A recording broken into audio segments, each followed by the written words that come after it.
That's the next one. Here's good. Ready? Here's birds, right? I love how soft.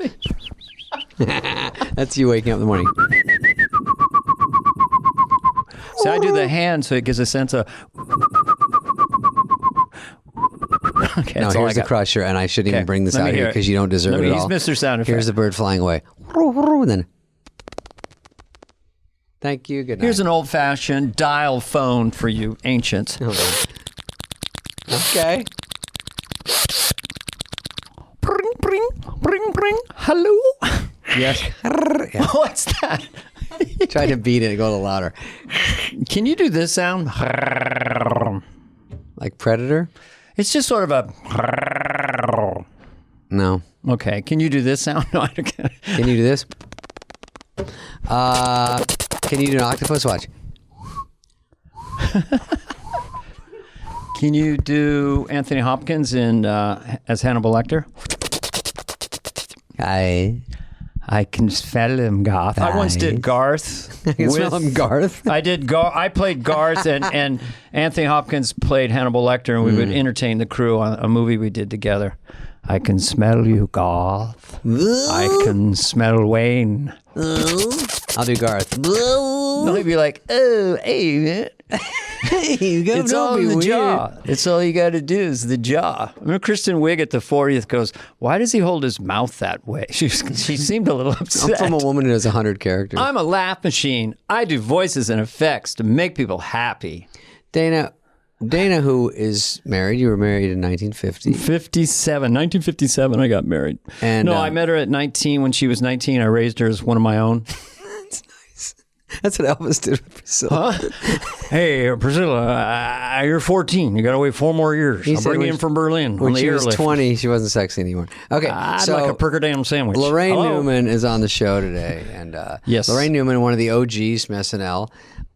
Very lucky, I would say, to hit that lightning time of being on the show that just blew the fuck up. And she has a true adorableness level. Like there's something very sweet about her. Very likable. She's cute. You know, when you're in college stuff, you liked all the women. I don't know if women understand how much men find smart, funny women attractive. David? Yeah, that's You're true. The Bachelor. Tina Fey, I have a crush on Tina Fey. There's a lot of girls out there that just got that smart, funny thing, and they don't even need to be Robin Williams. They have a clever thing about them, sort of charismatic deal that I like. Now, that being said, I don't understand. Where are we going? She is one of the original members of the original cast, the rock stars from 1975 on. Lorne Michaels' cadre of funsters. Cadre of funsters. That's another podcast. But she got to work with Belushi, Aykroyd, Garrett Morris, Chevy Chase. Like, what a fun Jane Curtin mixed bag Gil of Ratner. great people. She was a Conehead, for crying out loud. That's really what I'm going for. She's a Conehead, and I did the Coneheads movie, and I didn't get to wear a cone. And what? You know what? When did you first get that, hey, wait a minute, their heads look like cones, and that's why they're called Coneheads? When did you realize that? 1 second in. Did anyone take longer? So let me give you a quiz, pop quiz. If their heads were oblong shaped, what would they be called? Oblong heads? Yes. Okay. If they're... How about this? Did you know that Arby's is because of roast beef, RB? Nope, you did not. Well, no, slow down by 3/4. RB, rhythm and RB, RB, roast beef. That's why it's called Arby's. Oh, got it. Okay. I didn't know Togo's was because it's to go. I didn't know that. Do you know Jack in the Box is called that because the owner jacked off in a box? I did know that. No, but I did jack off in a box once. Let's look at a clip. My mother's maiden name was McDonald's. Oh, those late nights. Is that weird? All right, we better get to Lorraine. Lorraine Newman. I adore her. She's so funny and so charming. I did a benefit once. She was there, brought her daughter. Daughter's a big star, too. But on the show, don't say what one. I won't say which one. Her daughter was like 10, and I was up there, and I was kind of at the latter stages of my teen idleness. And so later on, Lorraine, I ran into her at the West Side, a comedy club in Santa Monica, and she goes, "You were my daughter's first sort of crush on an adult figure." And That was kind of flattering. All right, we got that story in. You guys, here's Lorraine Newman. That's my best story.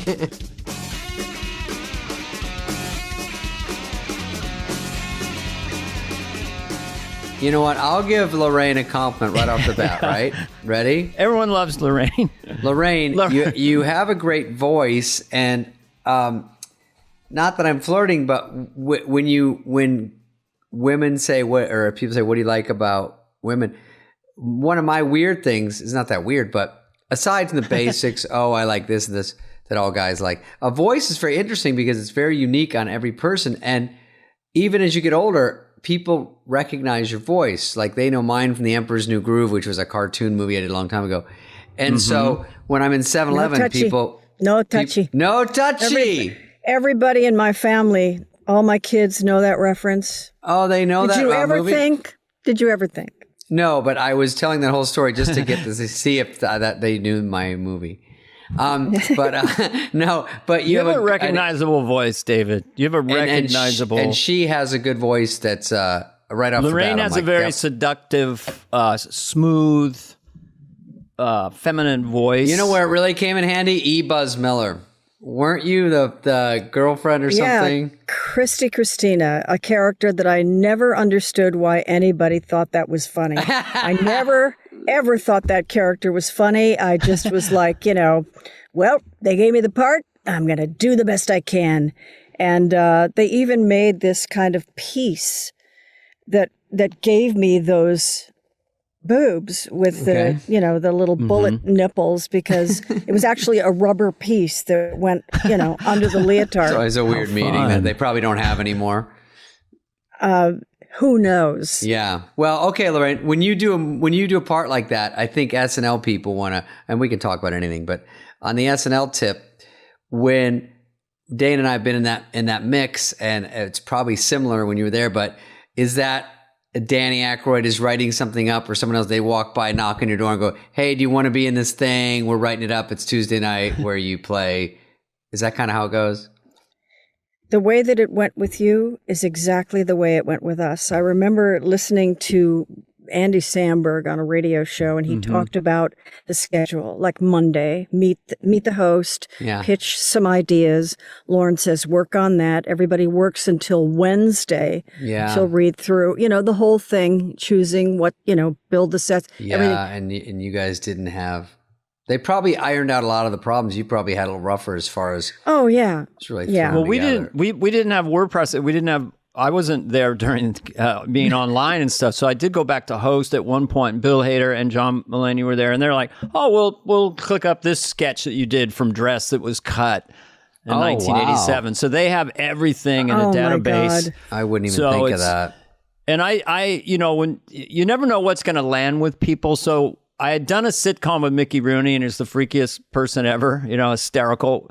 I have a Mickey Rooney story, but go ahead. Mickey Rooney. And so then I just took Mickey's lines, or some sketch Bonnie and Terry Turner were doing, old-fashioned movie stars. So I just told them stuff Mickey had said. I was the #1 star in the world. You hear me? Bang. The world. So I just did Mickey's lines, and I had prosthetic makeup. So I go there. And Bill Hader and John Mulaney, they just go, well, our favorite thing you've ever done is Mickey Rooney. So just one of those things. Well, that's a great impression of him. What is the language code on this show? Oh, you can say whatever you want. What the motherfuck was, okay. What were you saying? So I did a movie that I had nightmares that had been released, and I would wake up sweating. And it was called Revenge of the Red Baron. And it was the kind of thing where I said to my agent, just ask for this amount of money. They'll never agree to it and it'll be over. Well, they agreed to it. And it was a Roger Corman. It was a Roger Corman movie, okay? And I'm thinking, well, Catherine Bigelow started with Roger Corman. But no, this was some schlepper that had been cutting his movies for 20 years. But Tobey Maguire played my son. Cliff DeYoung was in it. And it was written by Mike McDonald from the Groundlings and Mad TV. Okay, so it could be good. So, and there were some Groundlings in it, and so I thought, kind of safe. Mickey Rooney would say those things, I was the biggest star, and then as he's hitching his trousers, when I was having my single and he was in my peripheral vision, he would spit in his hand and make masturbatory gestures and then squirt the spit out of his hand like it was semen. Talk about painting a picture, Lorraine. Thank you. Oh, Yes. man.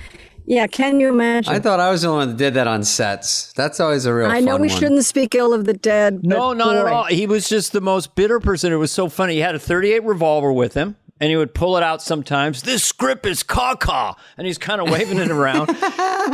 She's reliving in her head. I would go to work. It would be Rockefeller Center on the 6th floor, 6 years before I got on the 8th floor, and I'd hear him down the hallway. You know, Judy Garland never owned a car. Never owned a car. Why? And then he would get really close to your face because they pumped her so full of drugs they killed her. He would talk until there was no more air left. And once you work with Mickey, I mean, Nathan and I had so many stories about working with Mickey, but yeah, he could be crude. He said he had an idea for a show where every character's name was a swear word, and he would act it out for like 20 minutes. Hello, Mrs. Fuck. I'm Mr. Shit. How are you, motherfucker? And it went on for like 20 minutes. Dude, And he's I could get that miming and doing- sold. Well, I actually saw him say to an actor, have you accepted Jesus Christ as your personal savior? Hey, would you look at the tits on that one? You know, it was like, right, you know. And he was phoning it in. He was in Sugar Babies on Broadway doing the sitcom. So we'd have to act to this guy who was like 30 years old, but was 5 feet tall. All week long, we would rehearse with him. And Mickey would have giant cue cards. And he would always had cash because he'd been broke for decades. And Sugar Babies, he was making money on the sitcom. So he'd pull out like $5,000 and put it right up to your face and go, think I can afford lunch? Oh my God. There's too many stories. We don't want to make it all I'm so curious. about Mickey. What were you doing on the 6th floor for, did you say 4 years? Dana. I was doing, really long story short, I was doing stand-up in San Francisco. NBC people came up. I had kind of this innocent Timmy Lassie look going on. I was kind of funny, whatever. So I got a deal with NBC, a holding deal, $50,000 up front against things I would be doing. I was on the Marie Osmond variety show as a sketch player for like a day. But anyway, then all of a sudden I got a call from NBC. You're going to play Mickey Rooney's grandson on a sitcom in New York. And Nathan Lane had auditioned in LA. We flew back out on a 747. George Burns was playing cards. Anyway, everything was surreal. And it was in Rockefeller Center on the 6th floor.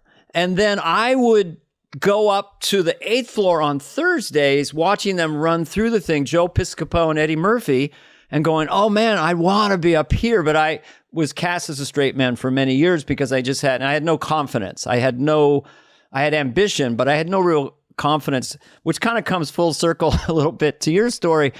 When I'm watching Saturday Night Live from 75 to 80, you were the Beatles, you were rock stars, you were more than comedians because you were the first. And I was so in awe of the show, the idea that I would be on it. And I don't know how you felt because you get on and the show's not the show yet. It's still, maybe it'll get canceled. Yeah. So can you just talk a little bit about that very, very bare beginning? Were you there for the first show of the 75 season? You're there, and who's with you? Is everyone there? Chevy? Everybody's there. In the last, the 11th hour, it was between Billy and Chevy.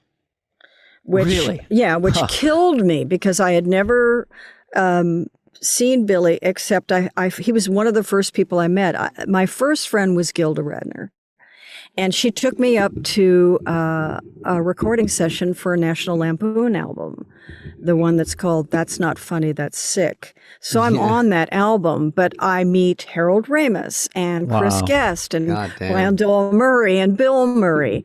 And so I got a sense of what Billy had, and then I saw his audition. I'm thinking, oh boy, and then they chose Chevy. Wait, they waited that long? They couldn't have both of them? That's what I thought. That's what I had hoped. But they had Belushi and Aykroyd already. Yes. And they felt like... Well, now they have 32 cast members. They could have... Back then it was just... How many was it with you guys?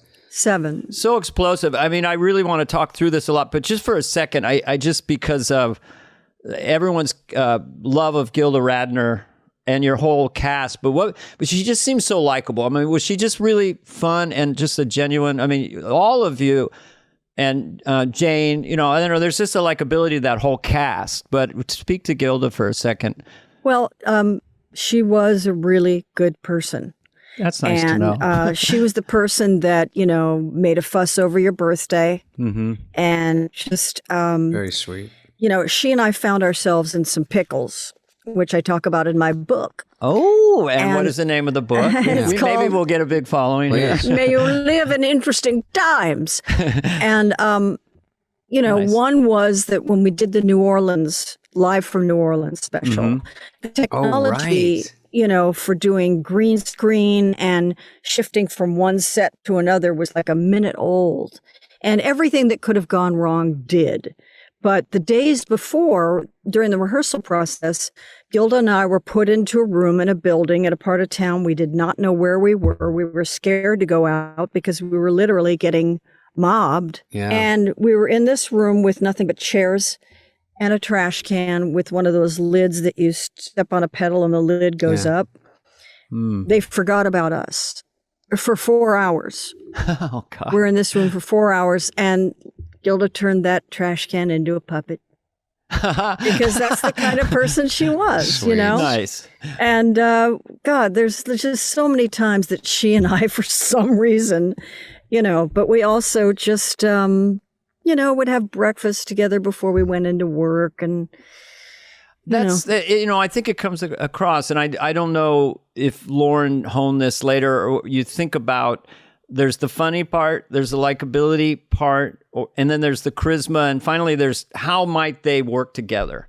Will they, kind of like a sitcom, you have this key piece, this piece, this piece. But I think everyone who's gone through that, you never lose a certain kind of bond with your cast, especially unknown people, not famous at all, no money at all, going on this television show. And I was 10 years later in '86, but you still feel that esprit de corps with your original cast if you run into Dan Aykroyd or whoever, or it's an extraordinary experience. As you know, it is an extraordinary experience, and I always liken it to a lifeboat where you all survived something. Some of us didn't, but you all survived something that was very extraordinary.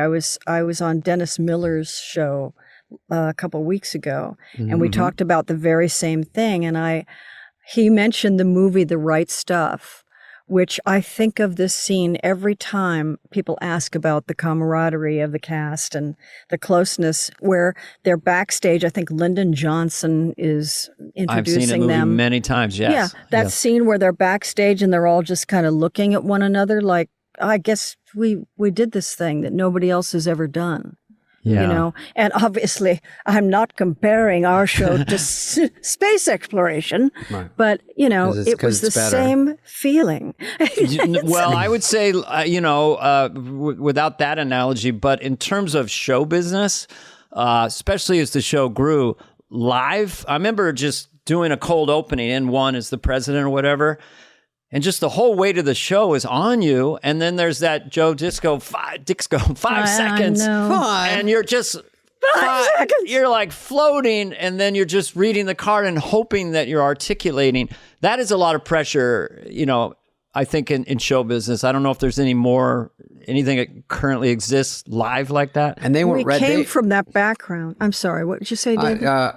Everything I say is important, so everyone has to listen closely. Keep going. I was just saying that when Dana and I were on, there was a chance you could get famous, or being on it, you'd get a little bump in fame, even if you suddenly didn't click or whatever. But with you guys, you seem like a very sweet woman, and Gilda and all those people together, and not knowing that it's such a whopper, and getting the biggest hit out of it that anyone's gotten must mess with your head. Like you were saying, just walking the street or getting breakfast, and you feel like, do I deserve this, or what's going on here, and why are so many people thinking this is so great, even though you think it's fun? But I don't think anyone can prep for that.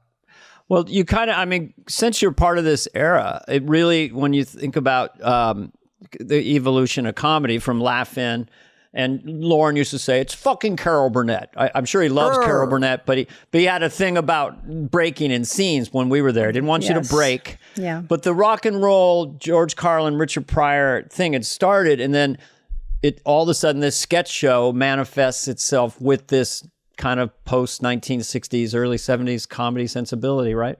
Well, it was alt comedy. That's what I've come to realize is that, yes, you had your show of shows and Carol Burnett and, Laugh-In, but those were really mainstream and written by writers that were not our age, did not have our references or sensibility. And this was truly an amalgam of a bunch of really great minds like Michael O'Donoghue and Herb Sargent and, Franken and Davis and all these amazing people whose tone and style had never been seen before. And then you also have the references that we all came with. I mean, I came with these characters that I had done at the Groundlings. And so you talk about the format. That's exactly what I came from, is doing a sketch, running off stage in the dark, changing my costume, coming back in the dark, lights come up and you go. I mean, that's what I came from. And that's, Jane came from The Proposition. Gilda came from Second City and the Lampoon Show. So, we all had that background.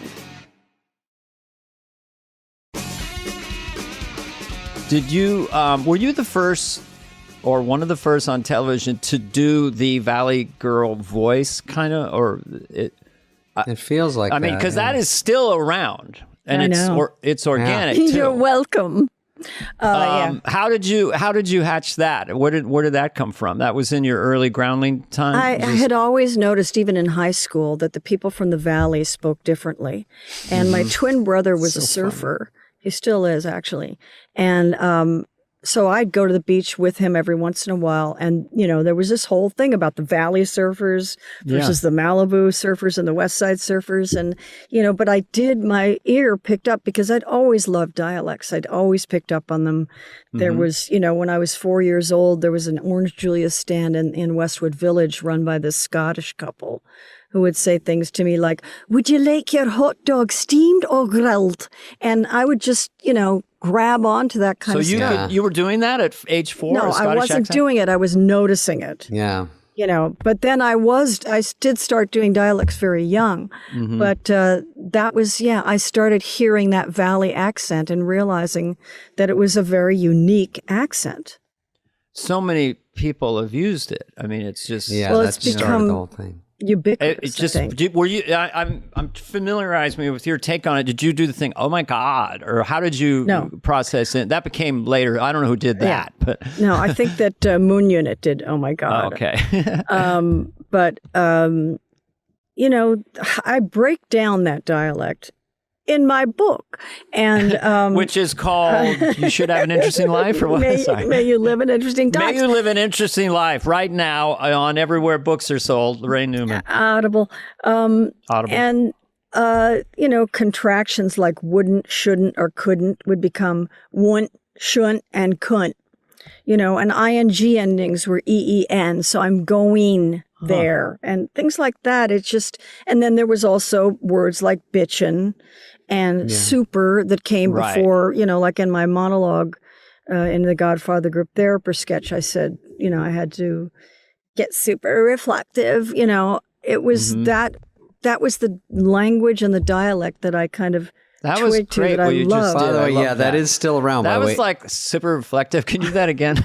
I had to get super reflective. God, even that like voice grainy, that's out there too with every girl in The Bachelor.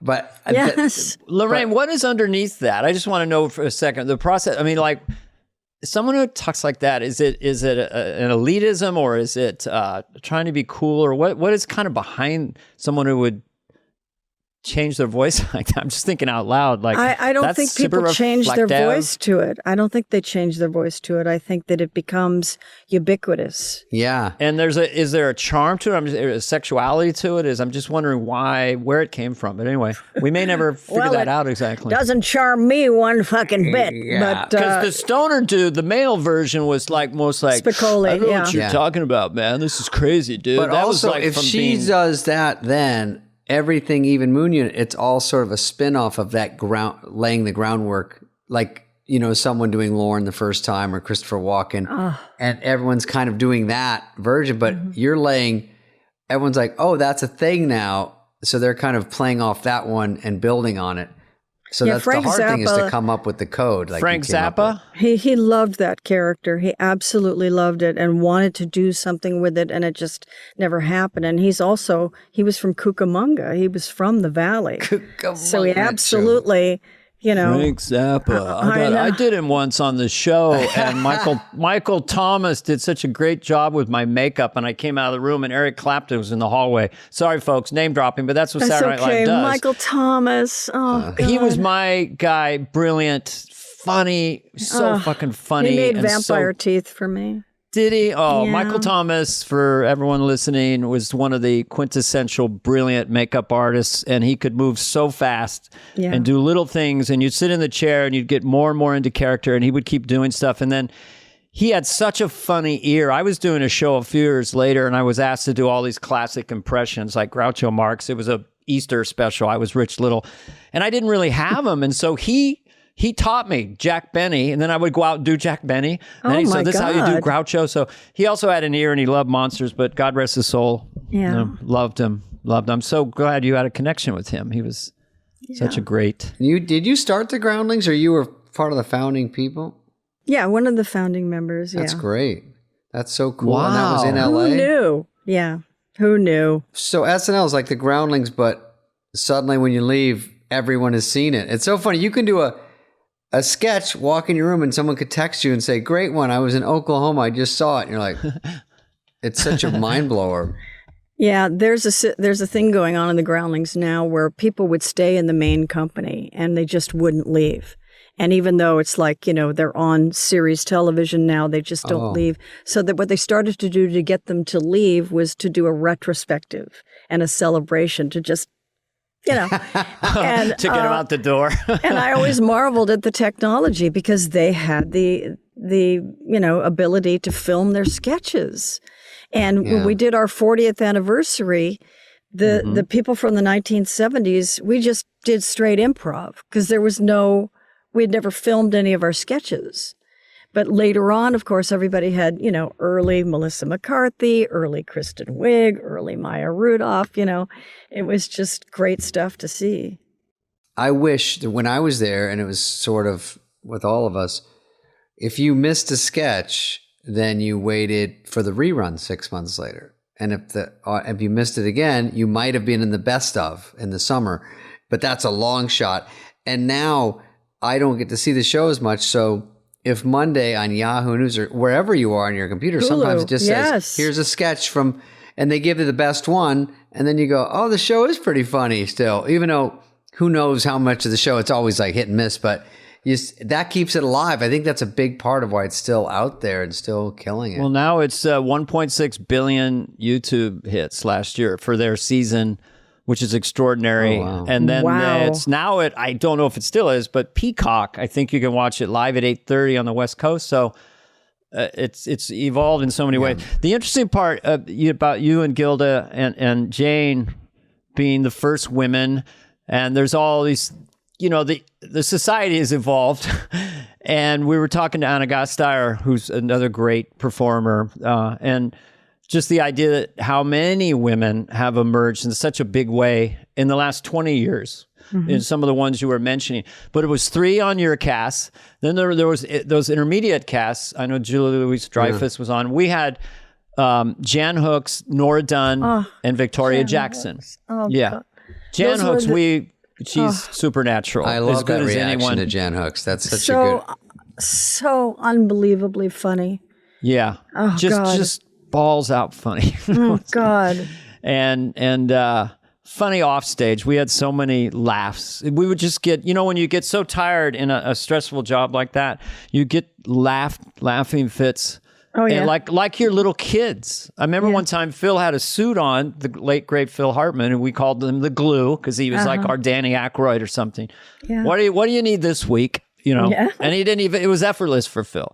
But Jan and I just saw his tie or something, and it's like we were stoned. We were so tired. Oh, sure. That's out. a great place to be, though. Don't you love it? It is. You're just so weak, you can't not laugh. I have a question about Lorraine about, we had in our run, Chris Farley, you guys had John Belushi, and Chris looked up to John so much because they were sort of, bigger guys and very, very physical.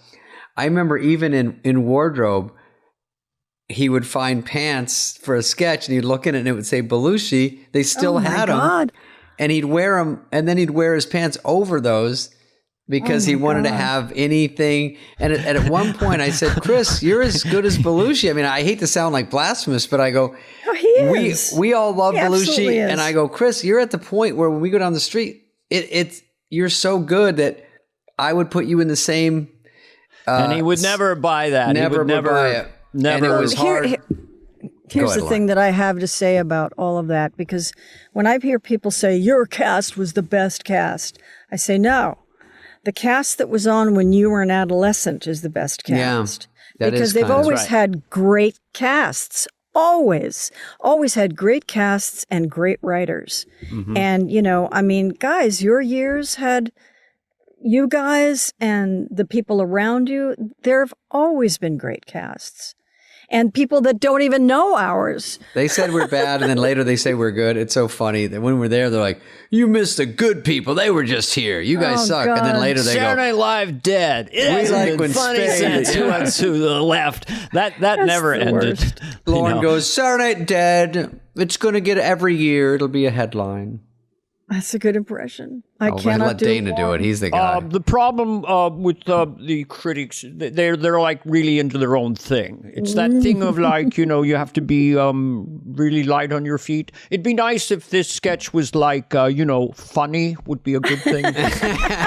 We love Lauren's sarcasm. Did he overcome saying things like absolutely or no? Did he ever? We definitely have no, don't misunderstand me.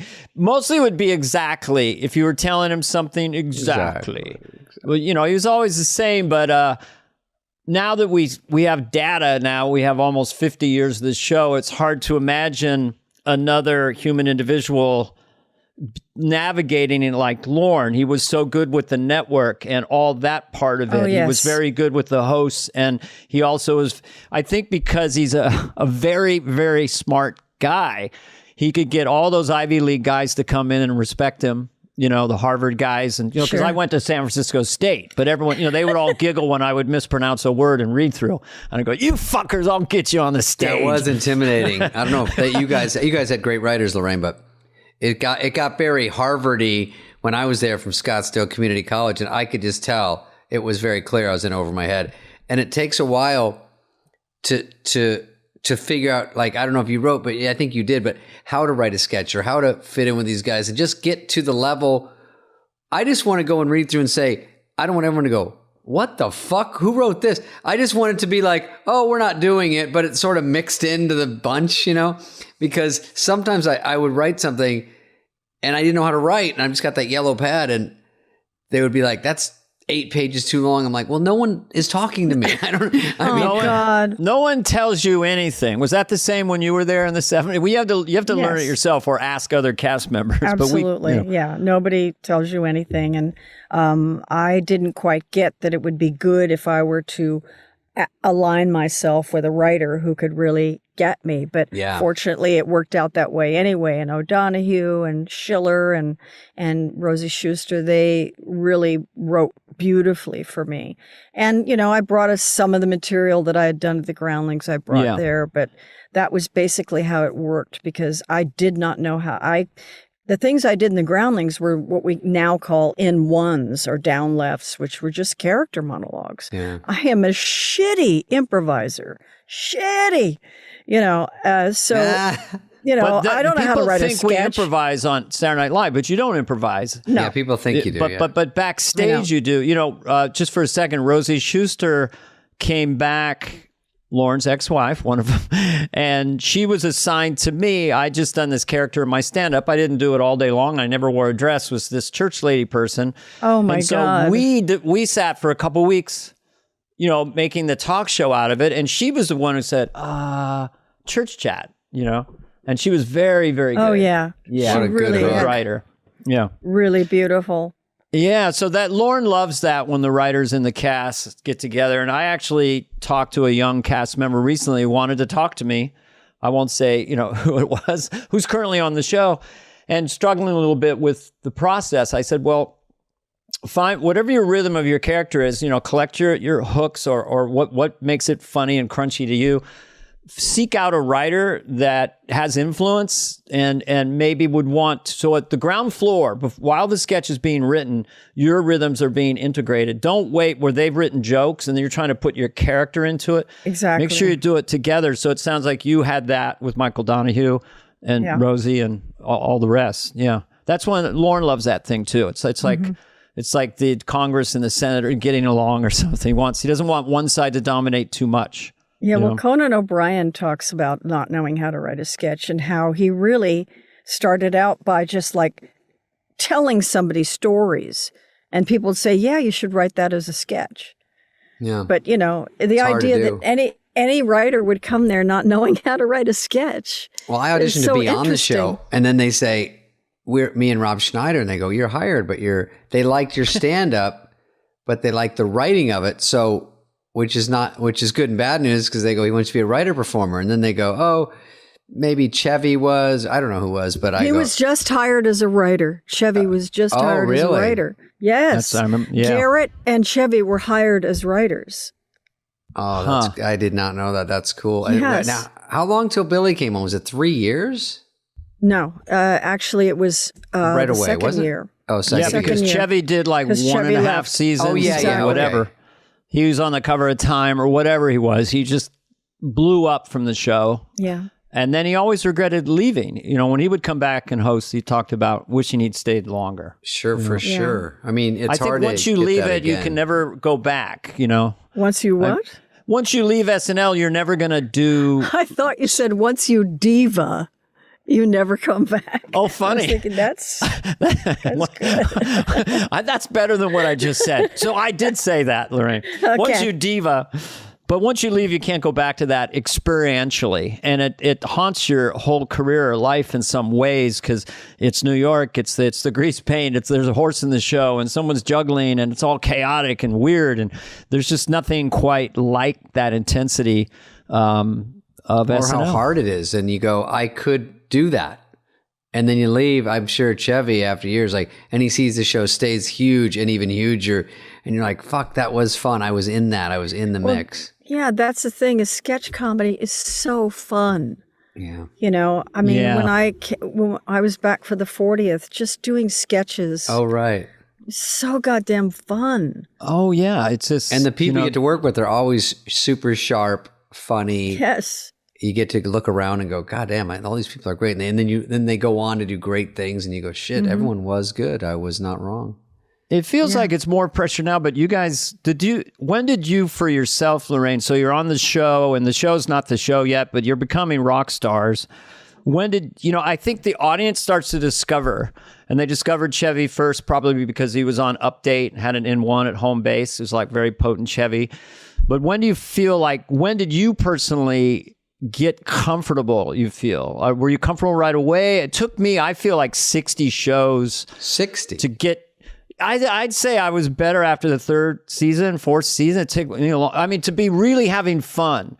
To go back full circle to just enjoying it because everything is picking and wigs and going and then the cards and changing to get relaxed. Did you feel you had a breakthrough with a certain character? Was it the Coneheads or any sketch you remember where I've got this, we're winning, we're a winning team, we're rock stars? Or maybe it was immediate for you guys. I don't know. I was very young and I was very inexperienced. You were 21 or something? No, I was 23, but I was a very young 23. That's young. Yeah. I was a young 23. That's what I have to say about that. Yeah. But Okay. I was very inexperienced and I did not have a lot of confidence. And so I can't say that I ever got to a place where I felt comfortable. When I was doing something either that I wrote or that I really had an affinity for and felt like I could score with, those were great times. I mean, Marilyn Miller wrote this Barbra Streisand song for me. And I was just thinking about it the other day because someone was talking about, I think it was the documentary on Mr. Kelly's, and that Barbra Streisand does the intro on that. And I was thinking, it was a complicated song. I was the only one who could sing a little bit better than everybody else of the girls. Mm-hmm. And I just remember afterwards that kind of explosive applause when it was over. And as I'm bowing and my legs are shaking, it was such a great moment and experience to have. But I didn't have a lot of those, Yeah. Did you like singing? Did you sit with someone? We had Cheryl.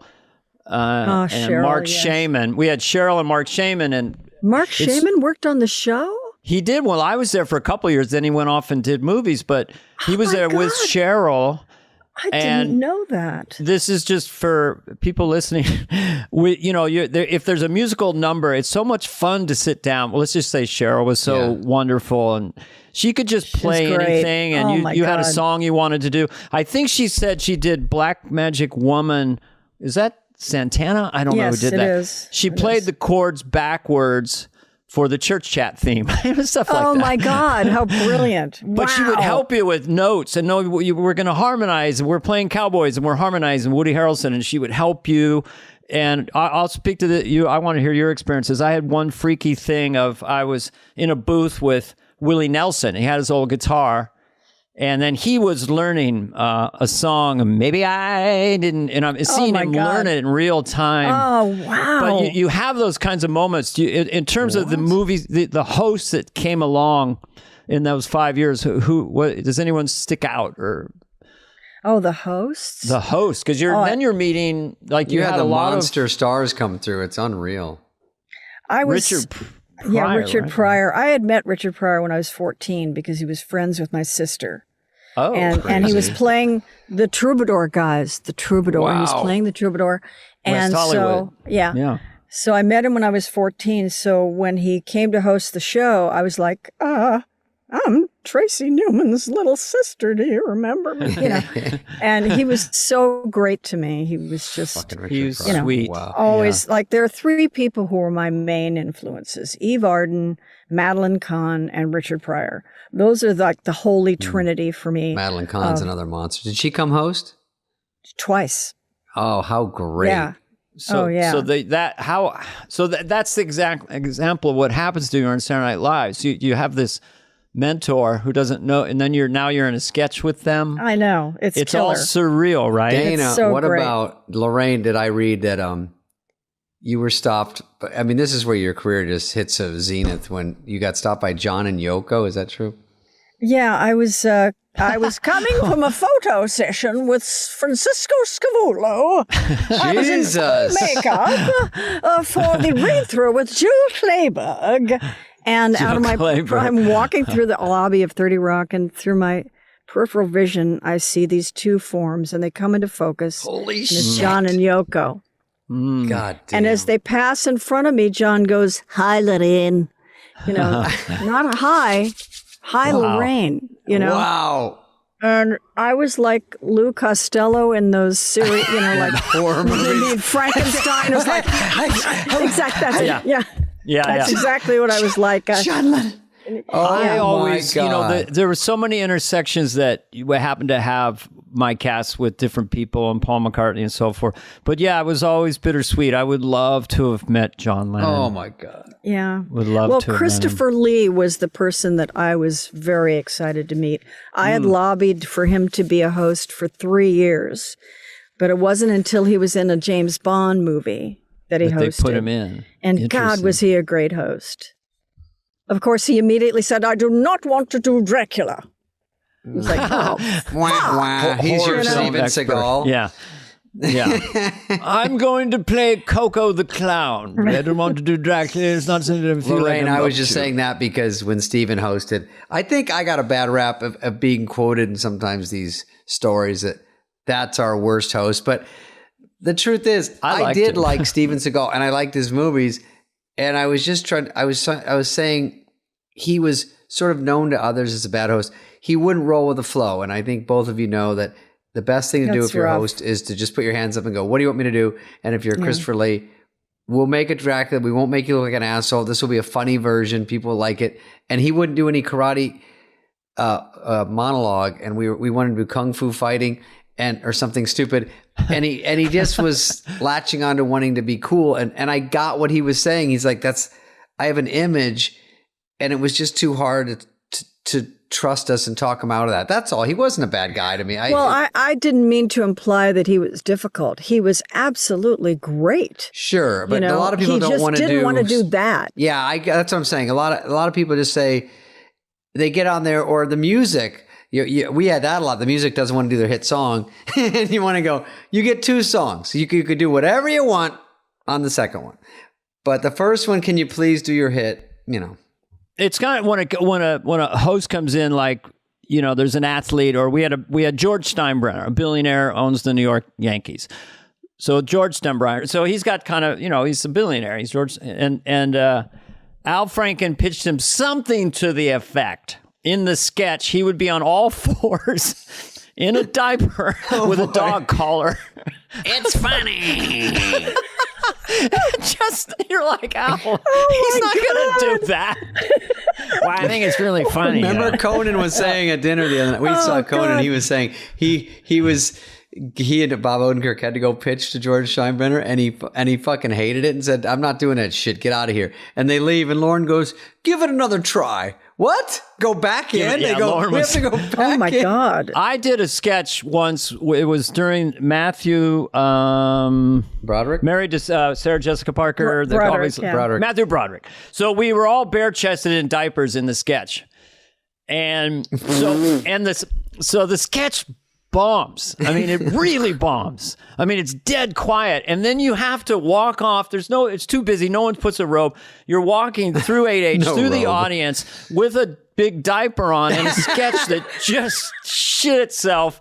And then I looked at an audience member and did a little like, hey, how you doing? A little wave. And they looked away. They were like embarrassed. That was in my first season.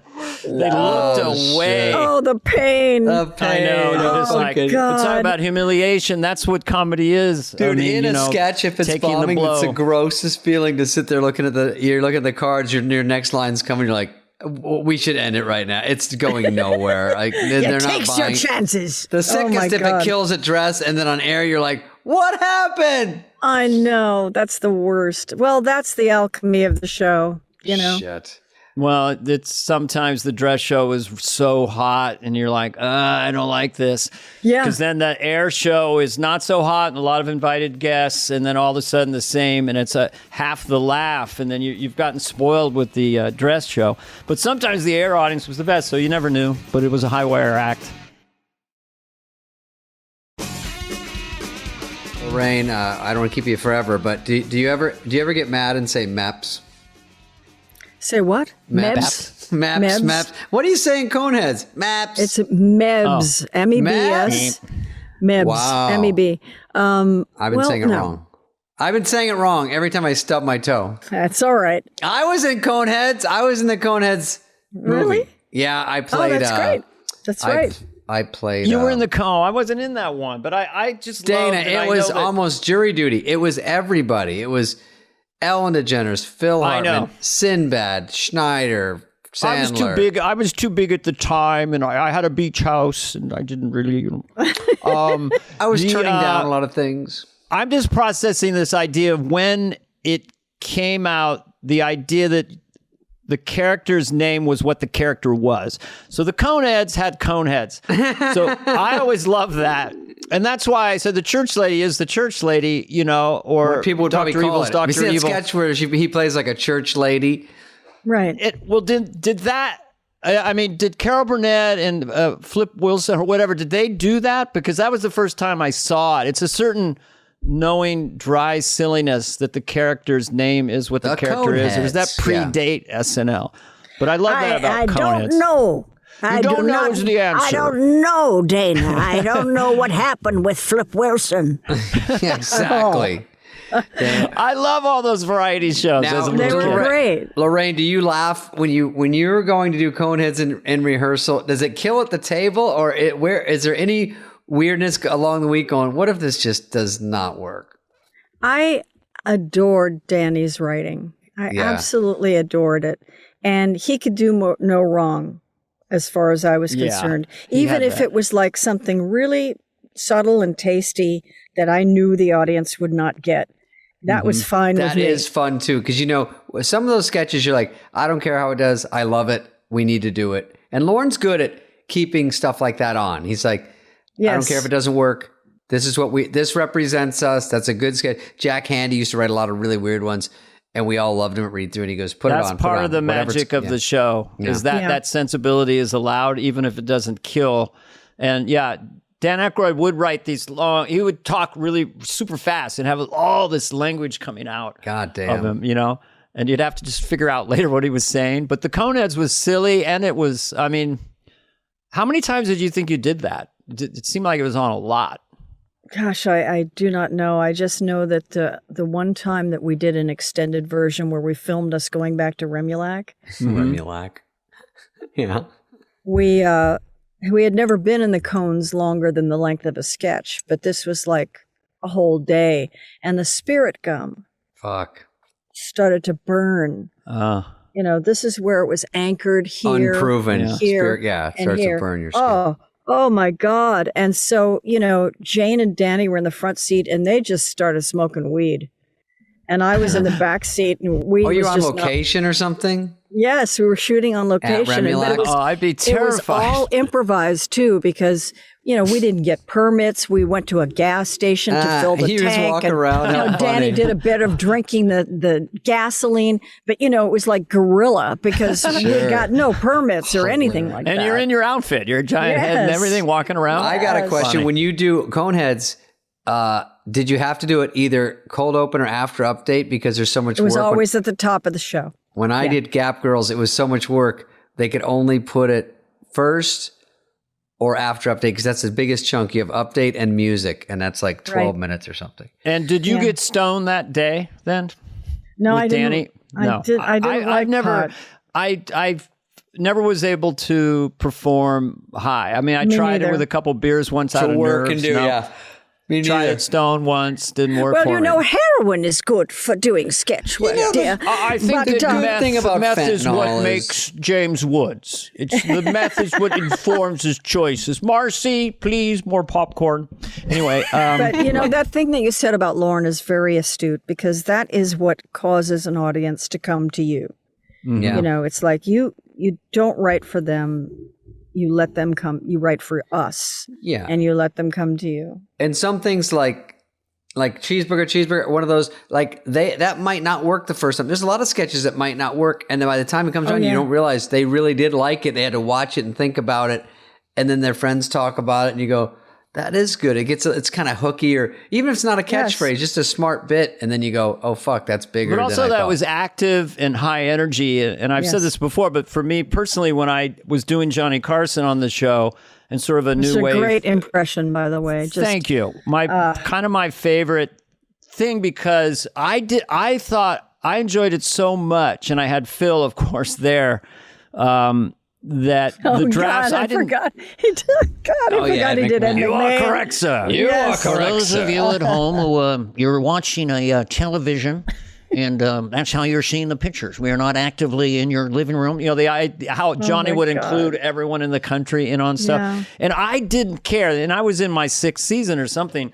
But I wasn't thinking whether it was going to get a laugh because I intrinsically knew it was so fucking. It was almost too funny. Some things that I'll watch sometimes are so funny that I know I can't even laugh as hard as I want to laugh. I'm going to laugh later. Because you want to hear it. I want to hear it and it hits you so hard. But the rock and roll sketches are easier. It was, or you look at an old sketch, like even from Lorraine's seasons, and you go, I didn't even really get that back then, like how funny it was. Like I was too young, and now you look back and you go, holy shit, that's so well done or smart, or because I was just like looking for the easy jokes. I'm younger, and then you get older and you start to like different stuff, but you go back and go, oh fuck, that was so good. Yeah, that's an interesting point. I've experienced that too. Yeah. Did you go on Update a lot and do characters? I did it a couple of times when when Sid Vicious murdered his girlfriend. There's a hilarious topic. Go ahead. I went on as his mother. Saying that he was a good boy, you know. And I think Brian was Sid Vicious, you know, and he just had the wig on and he just looked completely mad, you know, and I was just going on, I did my best, you know. I did my best. I don't know. We've had a great time here. Oh, my God. Michael Caine. That's and a good one. But then, of course, I did the reporter, you know, Lorraine Newman, the reporter.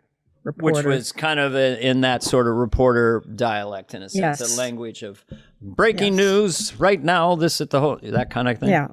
I'm standing here, you know, I always had heard, you know, I heard that song and, you know what I'm talking about, Dana, the song that they do that is a newscaster song. Oh, right, that. Yeah.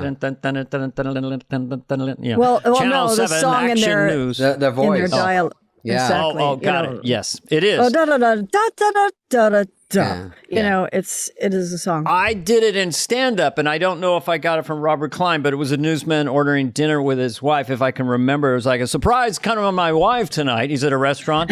She'll have the steak medium rare and a cup of black coffee instead of the traditional cream and sugar. I'll have my coffee. That bit. You did? I must have done it on a talk show or something. I could have done it on a talk show or stand-up. That's a great bit. I'm like you. I love all voices. I love all dialects. And I so enjoy when I see people do them on Saturday Night Live. The new young cast member does a Trump that is so brilliant. Oh, my God. And I just, that's like so funny and so brilliant. I have to like watch it later almost because he's doing so many hooks, and a lot of people that are saying many, and he's doing all that stuff. His Biden is great too. His Biden is just, come on, his debut. This is good stuff. We can do this. We can do it. No, here's the deal. My father lost his job. I'm not kidding around here. We can, in fact, do better. We can. Whispers, I'm out of my mind. Let me smell your hair. Biden is an interesting one. You know, the evolution of doing a president is that the country still has to get used to Biden. The kind of defensive guy is come out a little bit angry and then befuddled, all the different flavors he has, but we're still discovering him. The whisper thing, and then he goes kind of loud. Yeah. And sort of my dad would do that when he was 90. It was kind of a patronizing whisper, because I know what I'm doing. Oh, man. That's right. We can do this. Come on now. And number one, the one part. Number two, what the guy said. Number three, come on, folks. He's always admonishing us for not understanding. It's not rocket science. There's some really, really interesting new cast members. Yeah. Chloe Feynman. She's a groundling. She's a friend of my daughter Hannah's. Been telling me about her for years. So I watched your daughter today. She's really, really funny and talented. I just saw her on Colbert because I knew I was going to be talking to you. And she reminds me of you. There's a droll, dry. Yeah, I mean, there's well, I would just say this. Her stuff is very smart, you know. Thank you. Yes, we're just, beside ourselves. She belongs there. I mean, she is having a career. She's on Hacks now, and she's just really good. And so I can't imagine what that must feel like to have a daughter, have someone have success, because you look at her mom, and now you're the daughter, and it's following a big act to follow, and she's doing great. Well, her talent is completely different than mine. And my older child's talent is they started doing stand-up when they were 15. And they're on Los Spookies, Julio's show. And their talent is completely different than mine. And that is exciting to watch. But, my only contribution really was, and this is so inappropriate, but when I was driving them to school, I mean, this is like grade school. Mm-hmm. I would play the Sklar brothers and Maria Bamford and Patton Oswalt, Yeah. Okay. I mean, Maria's great. Because mommy needed to be entertained, damn it. Yeah. I was not going to listen to Radio fucking Disney another second, Oh, you gave him some good stand-ups. Wow. Yeah. But your daughter, when she came on Colbert the first time, this is Hannah, she did kind of like a little story about her mom and dad and sperm donors and stuff. And it was very, very sketch. That's why it wasn't traditional stand-up. That's why it reminded me of your style. She's very different. And I saw her set at Dynasty Typewriter this last Sunday, and it was pretty much new material and 40-minute set, and it was so good and so interesting. It was like, how the hell did you come up with that stuff? You know? Interesting. Wow. Well, that's a great way to close the podcast, because that's like this gigantic, perfect full circle. Yeah. Talking about that, and the apple does not fall very far from the tree. You'll find. But Lorraine, anyway, that's very sweet, Lorraine. I'm so happy. David. I think I met one of your daughters or both of them at that Al Franken thing we did. It was probably Hannah. Probably Hannah. Yeah. She's, whatever, just a sweet little girl. Yeah. But now she's, that's cool.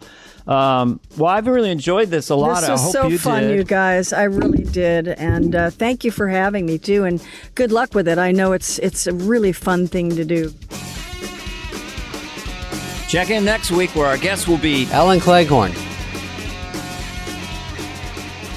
Fly on the Wall has been a presentation of Cadence 13. Please listen, then rate, review, and follow all episodes. Executive produced by Dana Carvey and David Spade, Chris Corcoran of Cadence 13, and Charlie Finan of Brillstein Entertainment. Production and engineering led by Greg Holtzman, Richard Cook, Serena Regan, and Chris Basil of Cadence 13.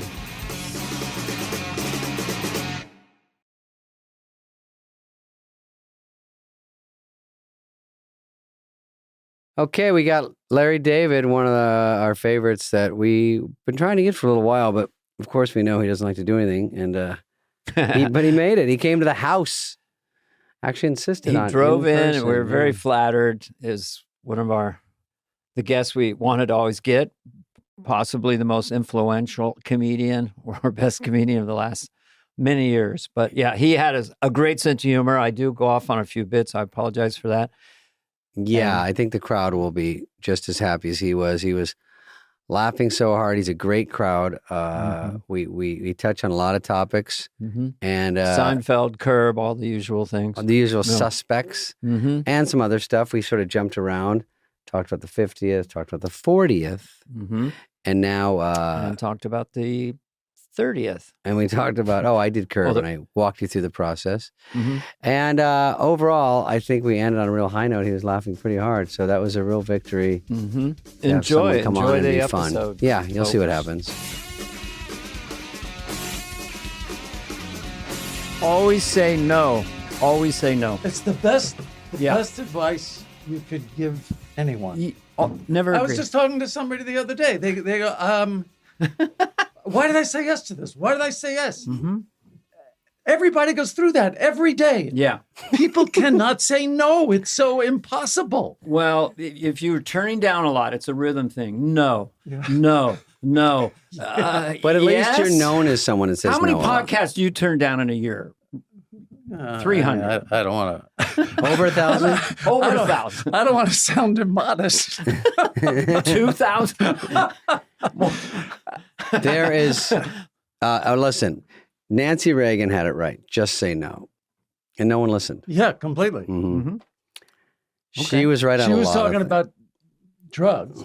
Well, can I do my Reagan? He got his Reagan in. By the way, early. I'll sit here for an hour and just listen to you. Well, I like this rhythm. I'll see if you like this rhythm. It's Reagan dealing with modern enemies, right? Who are they? What? Tell who? Banny what? What they do? To who? Where? When? How? Why? Well, then we have no choice. Fire away with everything we got, and then call them and see if they're still there. There. That was it. I made Larry David laugh. I've got one for you that if you can do, I would just ask you to do it every time I saw you. Okay. A younger Biden, not the old Biden, a younger Biden.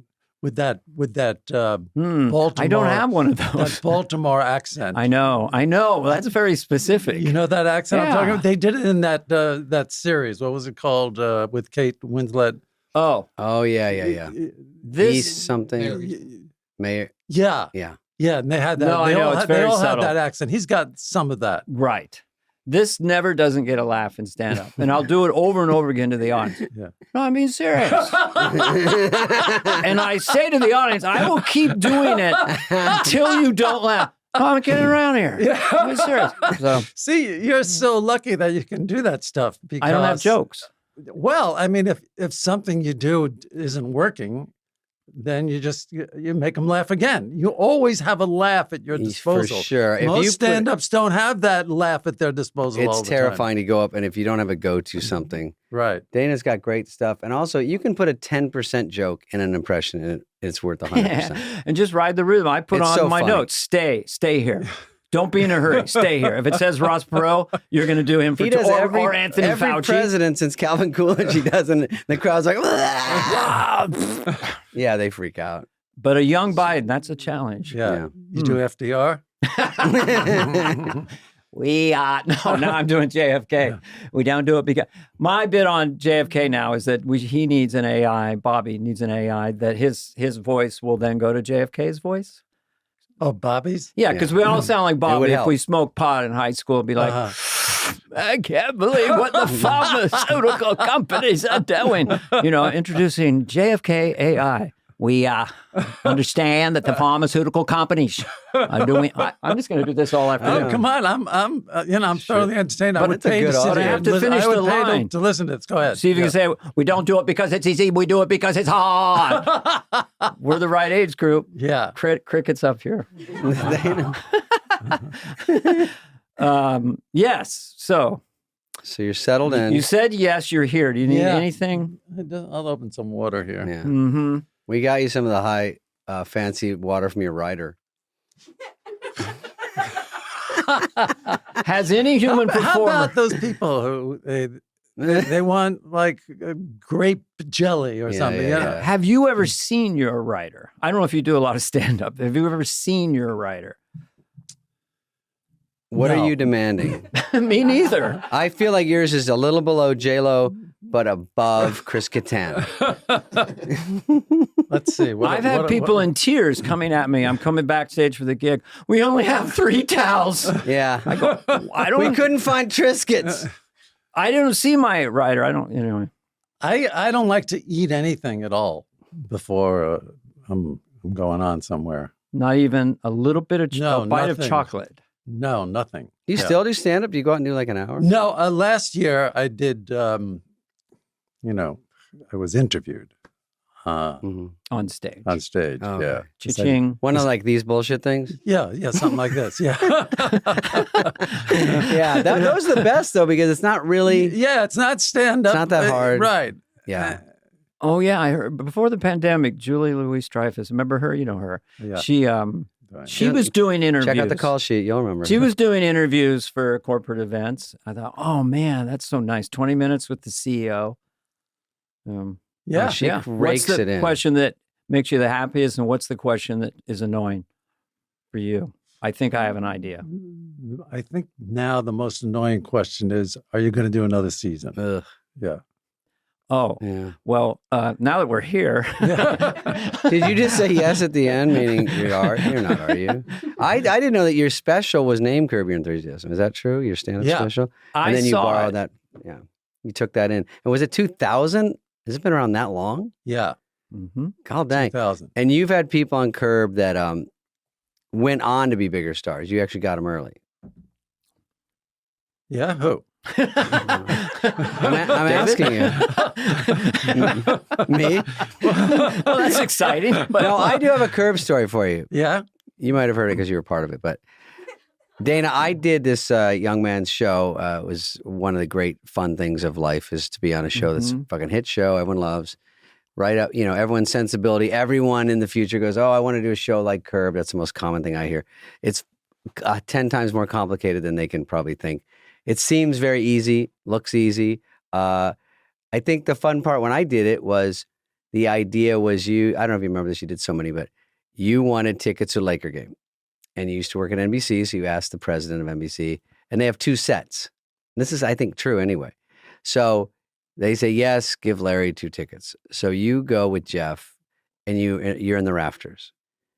And then you get the binoculars to see, oh, they have 2 sets of tickets. And then you go, who's on the floor where we wanted to be? And he's sitting with me. Right. And so you're like, that motherfucker, why is Spade down there? And why are we up here? I was on Seinfeld. So anyway, we run into you guys leaving. And the part that I thought was interesting, I didn't even tell Dana this, but it's like the way I remember it was someone comes up to me and I think we have the forum or wherever it is. And I think, and that's how big of a production is. You have that, you have extras. We did some at a real game. I think we used those Endeavor seats or whatever, William Morris. And then, so we were at the real game. And then afterwards, we get a bunch of extras to stay. And so we were leaving. So me and the president of NBC are leaving, and Larry's coming out with Jeff. And they come up to me and they go, you're going to run into him. So be apologetic. Something like that. It was just an idea. No lines. And then I go, and what's Larry doing? They go, you'll find out. So then you guys decide what you want to do. Obviously you decide. And so we come in and we have like a 5-minute talk where I'm like, sorry. Cause you're like, why would he be there? I'm like, I don't want to be a part of this, whatever. Then they go cut and then they come back and they go, this one, defend yourself. And it's so funny because you have 5 seconds. So I'm like, well, whatever happens. And I don't know what you're going to do. And then you're like, why would he be there? I'm like, well, we both were on big shows. And you're like, well, I was on Seinfeld. I go, well, listen, we're both top 10 shows. We're both, it's kind of a push. And you're like, a push? Well, just shoot me was the same as, so anyway, it just makes for a fun, real, fake argument, whatever. And then they did like 1 or 2 more of different things. It was a blast. David? It's very interesting, honestly, for people to know that, because the hard part for Larry is to go in there and decide which is the funniest version, what line. That's just so complicated. The greatest part I love is when I can tell that you or the great Richard Lewis or Jeff Garland, you're not sure you're doing a take because you're just talking and you might use it, you might not. Right. I mean, it's the absolute opposite of a traditional, Larry Sanders was the first that I had an experience like that. First of all, I never would have done a show if I had to memorize lines. Smart. It's too hard. It's I don't like it, and I'm not really an actor. And you have to be you have to be an actor to memorize lines. I suppose I could do it, but it wouldn't be fun. Here, I'm kind of making it up as we're going along, and I don't know. It's just I just laughed my way through 12 seasons. I know it's infectious to watch. The last 20 years, I don't think I've ever gone to any kind of meeting about any kind of show where, it's going to be like Curb, or we're thinking like a Curb type show. Has anyone even landed close to the sensibility? And what is the secret? You don't have to tell us here. Yeah. You can cut this part out. If there is like one secret. Tell us who's done it poorly first. Who's doing it? I don't even know who's doing it. The only thing I can think of is Larry Sanders in the 90s had a sense of 3 cameras going at all times, 16 millimeters, and Gary would say, you do this, kind of, or say something like this, Oh, did they improvise a lot? At least when I was there. Yeah. But I don't think it was quite like yours, where like you're so improvised. Whatever you have, it's working. Don't even. Yeah. Hey, are you going to do another season? No. Is there anybody you asked to do Curb that didn't do it, like some star that you wanted? I think there were some people who weren't down with the idea of improvising. Yeah. Some would like to do the lines. They'd be more comfortable. More comfortable. It's hard to make lines your own. That's hard when you're doing shows and movies. That's why they sometimes feel stiff, because if you can just play off what's happening at that second and the attitude, that's way more fun. It is hard to do, though. I mean, the worst thing that actors did on the show is if they would try to be funny. Yeah. Or they come and going, I'm funny. Trying to come up with like funny lines. No. Yeah. The hardest part I've seen, even on like for Adam on Sandler and those movies, is a lot of people that come on that have never worked with them. First of all, proclaim their funniness, which is always a red flag. And then they come up and say, I had some ideas for the scene. And for you to be the creator and you can't blame anyone else, and you have to say no. So when they come to you and go, Larry, I thought I'd play it more. I got a guy that talks like this, and you got to go, oh, fuck. Can you just don't do that? It's a hard position to be in. No, it's very easy. Okay. I was trying to help you a little bit. It's not hard at all. No, that's not good. Don't do that. Okay. I've got 2. I wouldn't. Yeah. And they would slink away and go, fuck. Sometimes at auditions, actors would try and cry. I go, oh, God, no, stop, no. Oh, man. The two metrics now. Never have a line that's written that someone has to say. Yeah. And don't anybody ever be caught trying to be funny. Right. Unless the character is trying to be funny. Yeah, exactly. That's different. But none of that winking. It's a real Rubicon. You can really feel it in sitcoms when it's just pushed. Well, I like you the did stuff. Good. I'm just saying I'm a fan. The stuff that's played like in a wide shot is always good.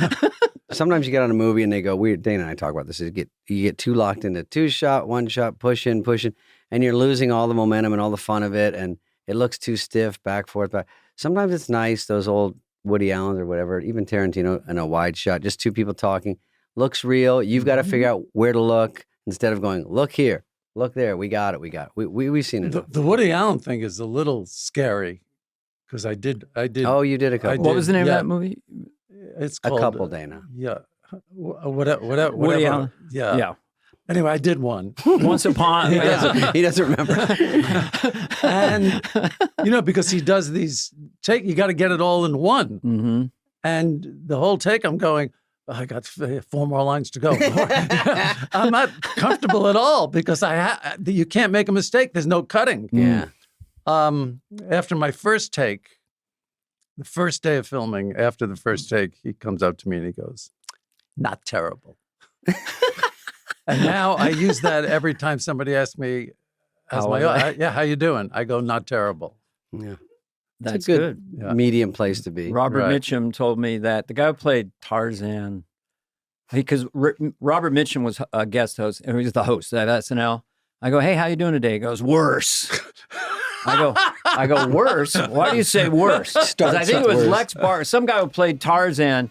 He came out of his trailer and said, I feel great, and then did a header, So ever since then, he just says, worse. I love that. Oh, you did Tough Guys? Is that the one? I did so much shit. I was so bad. I have a Hall of Fame. So bad. I can't say lines 175 times. Between all the takes and all the close-ups, and by 4 p.m, you first said the lines at 7 a.m., and by 5 o'clock, it's not even English. Going in tight on Dana. You guys got some heads of hair on you, the two of you, Best hair money combined. When did you know, did you ever think like, I'm going to have all of my hair for the rest of my life? Did that thought occur to you at some point? Yes. I had a pretty good head of hair. First of all, it went way up in these corners that are covered right now when I was in my 20s. So I went to a barber. He goes, you're going to be gone by 30. What? Really? Yeah, barber guy. He saw it going back. But it went back and then it stopped. Wow. Very rare. And then, and then I do take a little finasteride. What's that? I'm sorry? It's stuff that keeps formaldehyde. Your hair, what does that do? Keeps your hair in your head. Really? Yeah. Matthew McConaughey does it. All right. Dude, I grew up, I put motor oil. Everything I could find, I threw in my hair, just trying every trick in the book. It's so horrible. But let me just explain that because we'll get letters, old-fashioned parlance. Go ahead. Dosage matters with any med you take. I had this woman, she was trying to do super vegan, and she was emaciated. She was 87. I go, you could have some salmon. Oh, no, I can't. Well, I tried a statin, and I had terrible side effects. Would you ever think of taking a lower dose? Ask your doctor. So she lowered the dose, took her cholesterol down, no side effects. So the same thing with finasteride. People were popping it like candy. Then they had sexual side effects, depression. You just need a little bit to keep the hair in your head, and it will grow hair. I don't get it. You had to give her that advice? What? The doctor couldn't tell her that? She couldn't read the back of the bottle. Doctors are not really, most of them are just high school seniors that have a lab coat on. They don't know anything, most of them. They're terrible. I mean, right? I mean, do you? What, doctors? Yeah. I still have great faith in them. Yeah. Yeah, Dana. Interesting. Yeah. I look at you all. They're doctors, Dana. Doctors. I know. I used to bow down. We were talking about to a contractor or a landscape architect. We'll put a big tree right in the middle of the grass. Why? Well, you need it. No, you don't. Well, you can never have a doctor as a friend because you'll lose all confidence. You see, they're so human. How could you? Right. You're kind of stupid, actually, in life. Well, you can read the same stuff they're reading. You can read NIH, you can read Harvard, whatever. You can read everything the doctors read. Why, are you reading that? I do.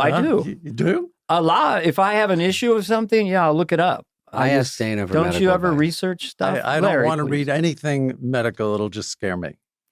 I never look at anything medical. Do you get this when Your you new go to the nickname is- doctor? They talk about everything jokey except for what's wrong with you. Like they come in, how's it going? What's been going on? Are you been on the road? And I'm like, I've been sitting here for 49 minutes waiting, and I know I've got a 6-minute window with you. Like, let's get to the stuff. And then they go, yeah, in the last second, oh, right, bend over and stick a finger in your ass. Okay, sorry, I almost forgot that part. Did you didn't ever have do a prostate exam joke? No. Yes. I didn't think you would. I thought you were talking to me. Oh, yeah. I for sure the did. cheesiest one that always gets, I've never done one. I've never written one, but the one that made me laugh the most was, look, Ma, no hands. Yeah. I mean, that's a stock joke. It wasn't mine. Yeah. No, the joke that you try to bury into real life is when I was playing the Mirage, I go, David Copperfield was in the steam room. I milk it out so long, and they go, he was in the steam room? And I go, yeah. And he's sitting next to me, but his towel slid off. He was just sitting there weird. And he goes, hey, I go, can you do magic now that you have nothing here? And he goes, yeah. And I go, it's not real. And he goes, all right, quickly. He goes, get up. He gets behind me. And he goes, all right, do you feel my thumb in your ass? And I go, yeah. And he goes, ta-da. Reaches around me. So it was sort of magic. That's funny. Did you ever do a Hitler joke? You do a lot of Hitler jokes. I'm not talking about the editorial, but just because everyone has a Hitler joke. What's your best Hitler joke? I did. I used to do one in stand-up. It had to do with about Hitler going to a magic show. That's already It's already fun. Anything Hitler does is fun. And he goes backstage after, Mm-hmm. and he's very insistent on finding out where the rabbit is. And magicians have a code. They can't tell how the tricks are done. Right. And Hitler's going, "Where's the rabbit? I'm very curious. Where's the rabbit?" And he goes, "Well, mein Führer, we're not really allowed to. It's a code amongst me." Yes. But where is the rabbit? It was something like that. Yeah, I forgot the rest of it. Where was it? Did you do that in the 99 special? I did. Yes, I remembered it. Yeah. Mm-hmm. Do you have a Hitler joke? Write one. I don't think I have one because, I did have a book when I did my first book. Oh, a couple people remember? Thank you. I used a picture of me when I was 5 years old. My mom had me in a little blue suit with white hair down to here. And it was a weird shot down on me in front of my old apartments. And I'm just standing so stiffly that I said, what if we called the book Mr. Hitler Will See You Now? Because I was like a 5-year-old kid, looked like a little Aryan. And it got universally no. So, and I'm kind of glad because I sort of skim over stuff. I'm from Arizona. We were never into religion. We were never into many things that could be very offensive. Mm-hmm. And so we joked about everything, racism, all this. So sometimes I would stumble in my act and say things too far, and someone would pull me aside and say, I wouldn't say that anymore. And I wouldn't know how deep these things went or hit. And I'd be like, okay. So it took me a while. Even on that one, it was a little late in the game. But to even say I should do that. But Hitler gets thrown around and it offends too many people. I'm not Jewish. I did a Hitler bit. I was doing a benefit for Cedars-Sinai cardiology department, and I did a Hitler bit. A guy had actually put a stent in my chest. Goes, do you know where you are? And do you want to hear it? Yeah, go. It's not a bit, it's an observation, because I thought, I don't have any original observation about Hitler. And then I thought of one, and I want you to tell me you've never heard it before. Hopefully. Or you've heard it before. All we do is see Hitler throughout history screaming, I the son of a... We never see him talking normal. We do this for a living. He must be exhausted backstage, just wiped out, almost effeminate. Yeah. Oh, Himmler. I can't feel my deltoid. Whoever said to do this, shoot him. He gets off stage and goes to the green room, and he's like, they were good. They were pretty good. He's but back just to his normal voice. exhausted Hitler Langeres, getting my little Luftwaffe man. Yeah, that's great. Don't fat shame yourself. I have a cookie, I eat it, I put the plate down. You have a good cookie, your brain throws a party, you have 100 cookies. So he breaks down, addiction to carbohydrates. That's funny. Okay. Hitler's green room, what's on his rider? Mm-hmm. All right.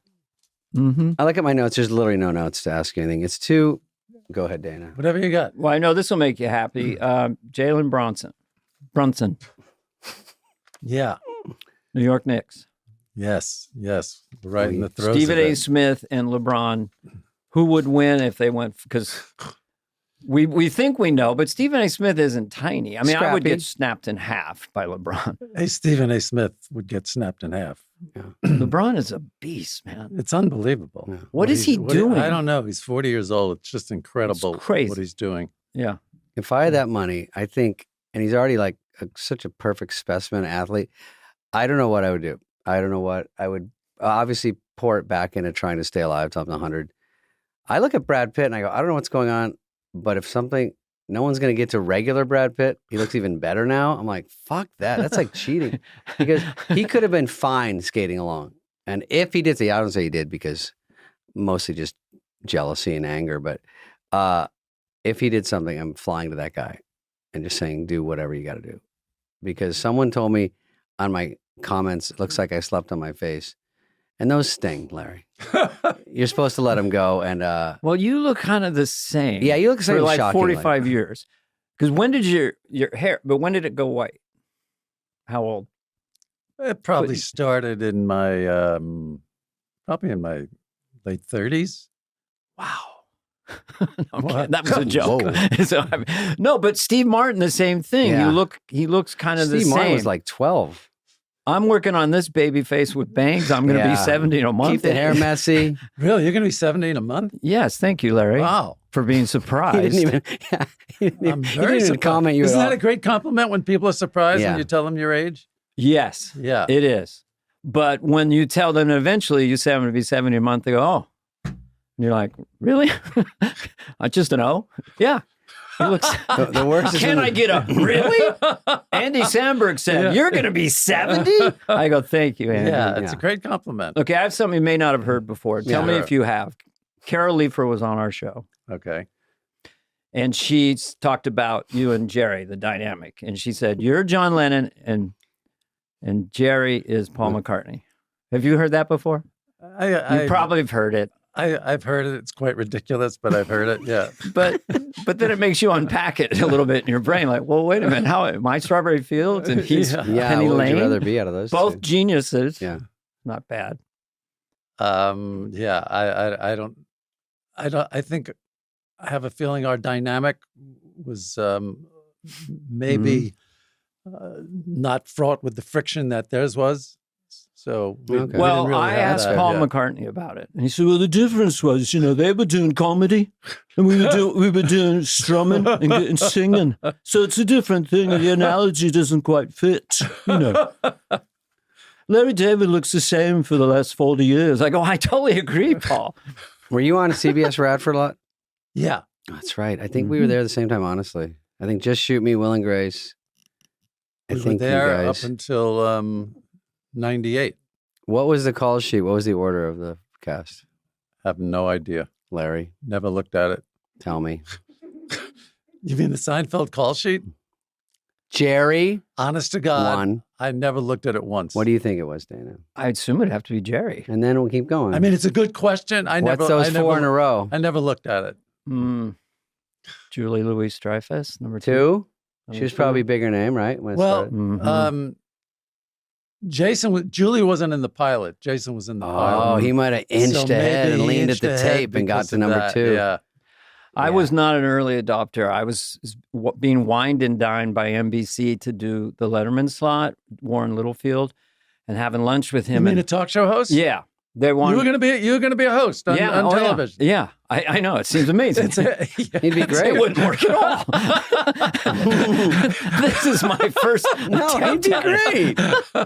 great. Well, maybe if you had David as the co-host, it might have worked. We Or would he have both been was. my Andy Richter. No, but basically they said, we have this new show. I think only 4 had been made or something. It's called Seinfeld, and we think it's going to be really big. And they told me about it and who was in it, and I just thought to myself, oh boy, that's not going to happen. Bomb. That doesn't sound like a winner. Yeah, I agree with that? Whatever I'm involved in, I never thought would work. Mhm. So no, I thought it would be gone very quickly. I was just doing it for the pilot. I would do a pilot, get paid for the pilot, right, and then that would be it. Yeah, the chance of pilots going are so slim, especially. And you're coming off SNL then? Was that SNL to that? So it's SNL was 84, 85. How'd that go? Oh, swimmingly. Well, you made up for it. It just shows that you just don't know. You need the right situation or whatever, because for you not to do great on that show, and then you go off and do. Well, some people do that. They have trouble there, and they go off and do great. I didn't really. It didn't really bother me that much. I got one sketch on for the great. Season. For the season. Yeah. I got one sketch on.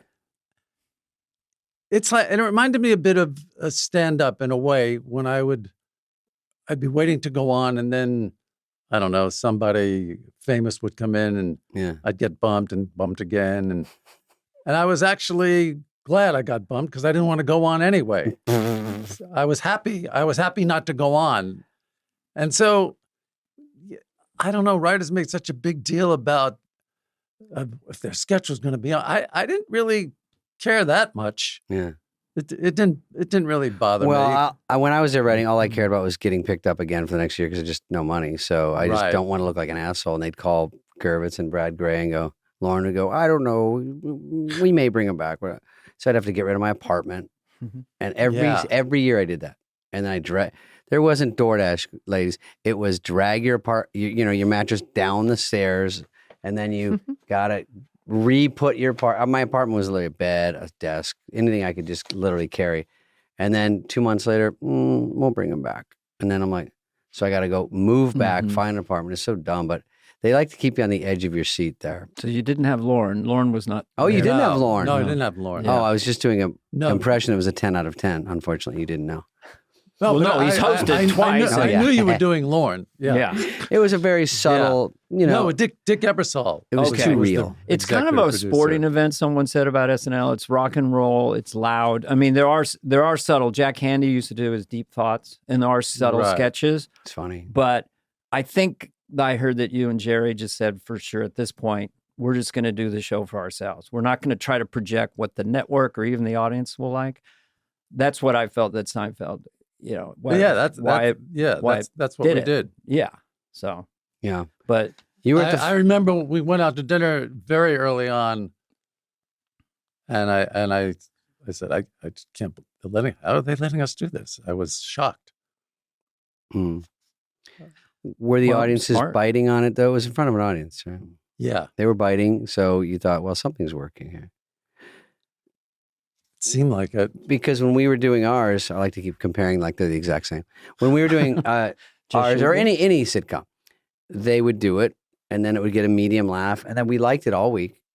The people that we thought were funny to each other, and then they go, listen, the youth prisoners that they bust in for the show aren't biting on this one, so let's dumb it down a little bit. And then I go, well, let's not wind up with the one that these guys like. Because we believed in these jokes, and then they're scrambling and trying stuff. I'm like, then I don't even know what winds up on the show, but you go, you can't do that. Like, it's better to have something where you just pick it and say, this is our style, this is our vibe, like it or not. It was new, and we've gone through Cheers, Mary Tyler Moore, MASH, all these brilliant sitcoms, half-hour shows, and all of a sudden, there's a show with a puffy jacket or a soup Nazi. It just was instantly a different sensibility when I saw it, and I saw at least 13 of them.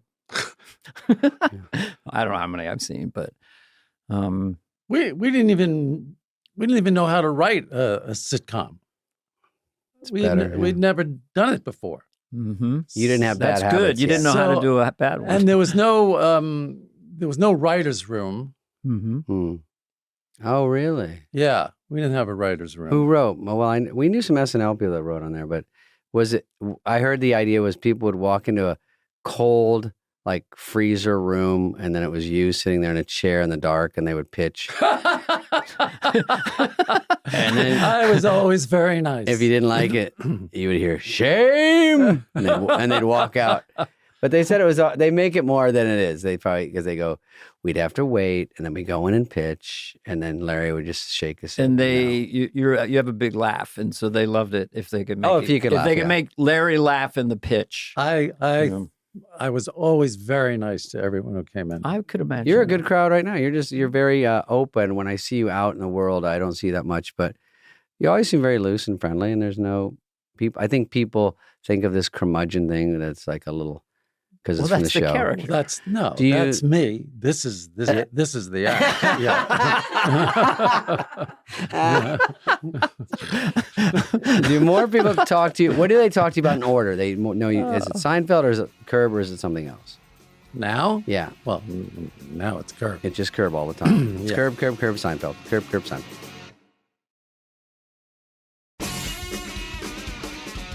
Was Jerry ever like Jerry? Good question. Being sort of a stoic, you know, he doesn't like people being neurotic and creating problems. Because I've gotten to know him a little bit. I did comedians and cars and stuff, and so then I realized when he is abrupt about that, he's really slightly annoyed that someone would create a problem, you know, out of nothing. So he would just, I'd say, I don't know about my act. How do you write new jokes? Just write them. You know, it's like, you know. And at first I was like, is this guy aggressive? No, just do it. He doesn't like neurotic comedians going, I don't want to play that club. Don't play it. I mean, does he like that with you? I mean, once I understood where he was coming from, we had him in here and I totally got it. He does not like problems that don't need to exist. And he just, no. Yeah, I like this stance when I said he doesn't do that many specials. And I said, all the comics now, they do a special for an hour and then they have to throw away the material. And he goes, why do they have to throw it away? I go, I don't want to throw it. I go, I have stuff that takes so long to sharpen it and get it to fucking work. And when I go on the road, they want to see a show that works. I don't want to start from scratch. And he goes, listen. He talks to me like I'm a child. He goes, listen, don't throw it away. He goes, do the jokes that work. He goes, people think they have too many jokes that work. He said, when you boil it down, every great comic probably has an hour 15 in their whole career. That's just killers. And I think Leno's like that too. They just boil down to like, get what works and do it. And if some of them are great jokes, it's like songs. I like that. I like when someone does something I like, especially a comic. I go, this is my favorite one. I'm glad they're doing it. I don't want to see, because specials get watered down over time. And I'm like, another one? What the fuck? What do you got left in the tank? There's two jokes of Jerry that still stick with me. One was the moose gets lifted out of Alaska and it's up in the sky and it wakes up. And what does the moose think? I guess I can fly now. I just thought that was a great one. And then the eulogy one. You know the eulogy one. What's that one? The number one fear of all human beings is public speaking. So at any funeral, the person giving the eulogy would rather be in the casket. It's a great joke. That's good. Yeah. So you had a great partner. And he had a great partner. Yeah, we had a great time. Yeah. But you'll be remembered for Curb. My point is this. No, I don't know. Curb's Dana, 20 do an seasons. impression. Do an impression. You did Bernie Sanders. Yeah. Okay. What's your memory of that? I just did Biden. Yeah. Where I was like, I don't know. There was a debate in 2000. The election was 2016. And Bernie was running. Hillary was running. Yeah. So there was a debate. Mm-hmm. And then I think the debate was 2015. Yeah. And so when Bernie Sanders started to talk, Mm-hmm. everything he was saying, I would repeat. I don't know if you ever do that. Sometimes. All of a sudden, because he sounded so familiar to me because we're both from Brooklyn. Right. That I was able, in a way, to just tap into, the way he talked. Mm-hmm. Yeah. And he would say something and I would repeat it. And then my agent Mm-hmm. called me when the debate was over just to talk about it. Ari Emanuel, he said, "Did you see that?" I said, "Of course I saw it. What do you think? What do you think?" And he goes, "Oh, okay, I'm calling Lorne Michaels." Perfect. Oh. Yeah. 5 minutes later, Lorne is on the phone with Ari, and that was on a Tuesday, and on Saturday I'm doing the show. Oh, fun. So you had the 84 experience. Then all of a sudden, 2015, you come on, you do Bernie, and it is a smash. I mean, it's like, oh my God, of course, Larry David. Oh, and you killed. Must have been fun. It was fun. Yeah. Yeah. Because everything you said, you got to laugh. Yeah, it was fun. Yeah. Did you go to the 50th? You went to the 40th. You did a lot in the 40th, I thought. I went to the 40th and I was in the audience and I did some bit in the audience. Yeah. And the 50th, I went, but I didn't do anything. Yeah. But I got sick at both of them. Okay, good. The 40th. Even the COVID in 2015? What would you get? In 2015, I got sick at the 40th. Yeah. And I was doing a play at the time. Mm. And I had to do the play with like 102 temperature, you know? Ouch. Because you got to go on. It's gross to be like, I got to go on, and you feel bad. Yeah. Mm-hmm. And then I got sick again at the 50th. Got the flu, I think. You know, something must be there. When I hosted last time, I got sick during dress. The worst fucking anxiety-riddled time. In the middle of a sketch, they go, come on. And I stood up as in like a UPS outfit. And I go, and then I sat back down on the set and they go, come on. The band's like, ba-da-ba. You got 90 seconds. And I go, I don't feel good. And then I laid down on the floor and everyone's like, what the fuck is going on? So they walked me to the dressing room, put me in the bathroom. I lay on the floor and the audience is still there. Wow. So it was the last sketch. They just wrapped and they let everyone out. And then they're pounding on the door going, and I hear him going, if he doesn't come out, we're going to have to put a rerun on. We got to tell NBC. And I'm laying on the floor sweating. I don't know if I was food poisoning. Mm-hmm. Then I started barfing. And then I just sat there in my UPS uniform going, there could be more stress. Already you're sick. And everyone, including Lauren, is behind the door going, are we doing this? It's fine if we're not. We just have to. And so I finally get the door and I go, I mean, I can try. And then they go, all right, let's pull the rerun. Let's just try it. And wow, I started to feel a little better. And I got some food in me. And I was like, I don't know what happened. I got the whammy. And then I did a good solid 70% I gave. And the guy in the UPS sketch, the writer, I could see him in the back going, yeah, you're a real fucking hero. Because obviously that sketch got cut because I don't think I even finished it. You know what I mean? The thing about it, when I was doing it and I was sick, mm-hmm. and I remember thinking during the middle of it, I don't feel sick. I don't, something. Yeah, your adrenaline maybe or something. Yeah. That's remarkable. I felt like Fraser in the 15th round last time I hosted. Like, really? Now? Can I do this? And then the same thing. Just pass once off you get dog. out there. You hear the applause, the laughs. I mean, your hosting was good experiences, or was it not really? Yeah, it was okay. It was okay. Did Lauren give you a thumbs up, or what did Lauren say to you? Well, they invited me to do it again, so I guess it wasn't a total bomb. But I had, the hardest part was having to prepare a monologue. Yeah. Because I hadn't been on in a long time. And they expect the world from you. So I had to write a monologue and then do it in different clubs. Oh, you had to go out. Yeah, that was. It's a lot of work. Just do Q&A with the cast. Yeah, that's the cheat. That's fake the out. trick. Singing would have been funny. Yeah. I like in a club, they go, we have a guest here, Larry David, and you walk up. So dogs are funny. And everyone's like, what's he doing? And then a half hour before the show at 11 o'clock, I was called up to Lauren's office and the censor was there. Oh. And the censor said that I couldn't do this. I couldn't do this bit. Oh, at 11? Yeah, at 11 o'clock. Fuck off. And there are 2 bits they didn't want me to do. Oh, come on. Oh, please. And then I went, well, the other one, whatever. I'm going to do it. You're not going to do it? Oh, you said you're going to. I said, no, I'm going to. Oh, you said you're going to do it. I said, yeah. And I can't. I said, I can't. I have to do it. Well, you have nothing. And I go, what? Why is it offensive? I don't get it. Who's going to be offended by this? Lauren, after 5 minutes of this said, I can't do them, but he said, like, he said to the censor, I don't think you're going to win this one. Yeah. Oh, he said to the censor? He said that to the censor, yeah. I don't think you're going to win this one. Yeah, that's exactly it. Let's get Larry to make up. Like, you can only take so much from a Larry David. We've wasted Larry's time enough. Let him go down.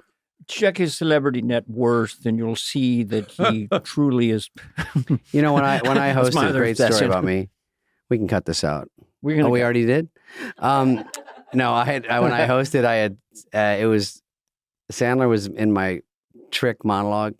I'm only telling you this because it's kind of similar, where He's the audience member, but he's playing a goofy guy that he used to do.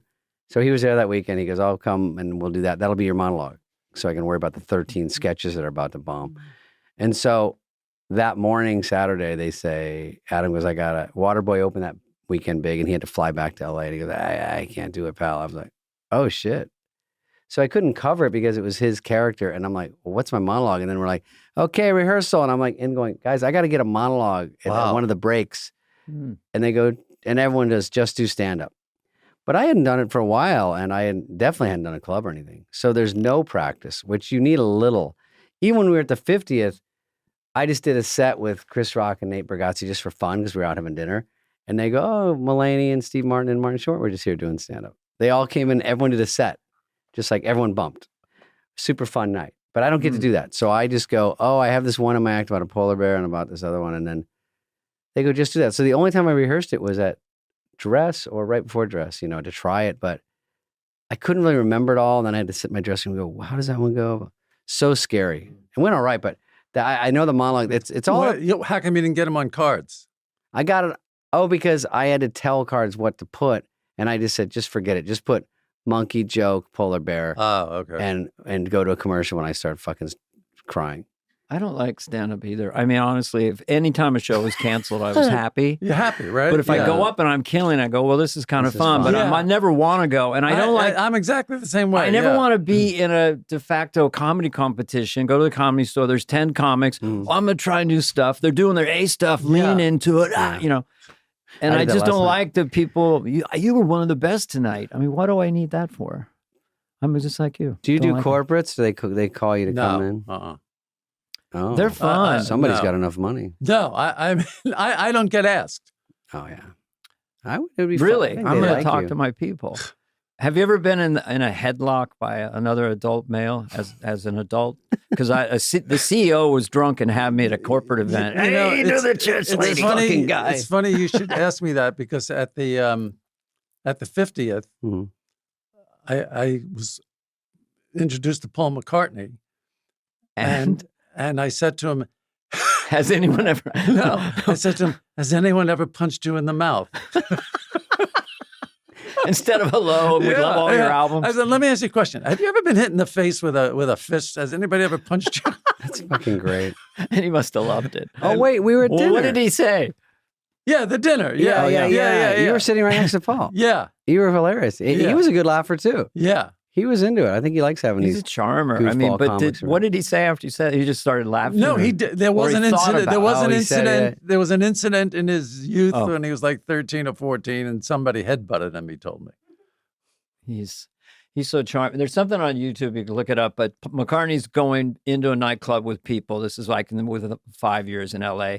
The doorman doesn't recognize him, and they no, you can't go. And then you hear Paul say, "We've got to write more songs." We better go back to the drawing board. We're not big enough. We're not famous enough. So anyway, that was a night. I'm going to ask him. I was sitting next to Chris Rock, and I came late. And I felt embarrassed, but I was 100% not invited. I was meeting for dinner, and he goes, "Just come here." And then I realized I was crashing at dinner. He was invited to, or something, whatever. So anyway, I went in. Paul was very nice. Whoever threw that thing, just like 10 people, but. The funny part was I was sitting just where I could see kind of between, you guys are on the same side as me. So I'm trying to crank my head between Chris and you and see Paul. And here you guys. And Larry's killing. And then every time Paul gets to a story where he says something like I told you, where he's everybody like, stops. Yesterday, the way I came up with it was one night when I was dreaming, the guy goes, "What potato skins?" And then he leaves and I go, and then he's putting the shit down. He goes, "Top off your water, top off." And I'm like, I'm trying to, and then he goes, I go, "It's a 1/4 inch. We're topped off." And he's like, "I got a little more in there." Then he comes out and I go, and he goes, "And that's how I came with yesterday." And I go, "Uh-huh." Then he goes, "The last thing John ever said to me, hey, coconut shrimp, hot plate. And I'm like, God damn, dude, I'm missing this thing I couldn't pay enough to hear Paul McCartney The talk about dichotomy between how humble and Liverpudlian he is and the genius of the music. We sat down here for a plonk, John and I, like looking in the mirror. And that's how we came up with Abbey Road, We just plonked. It's like, what the fuck?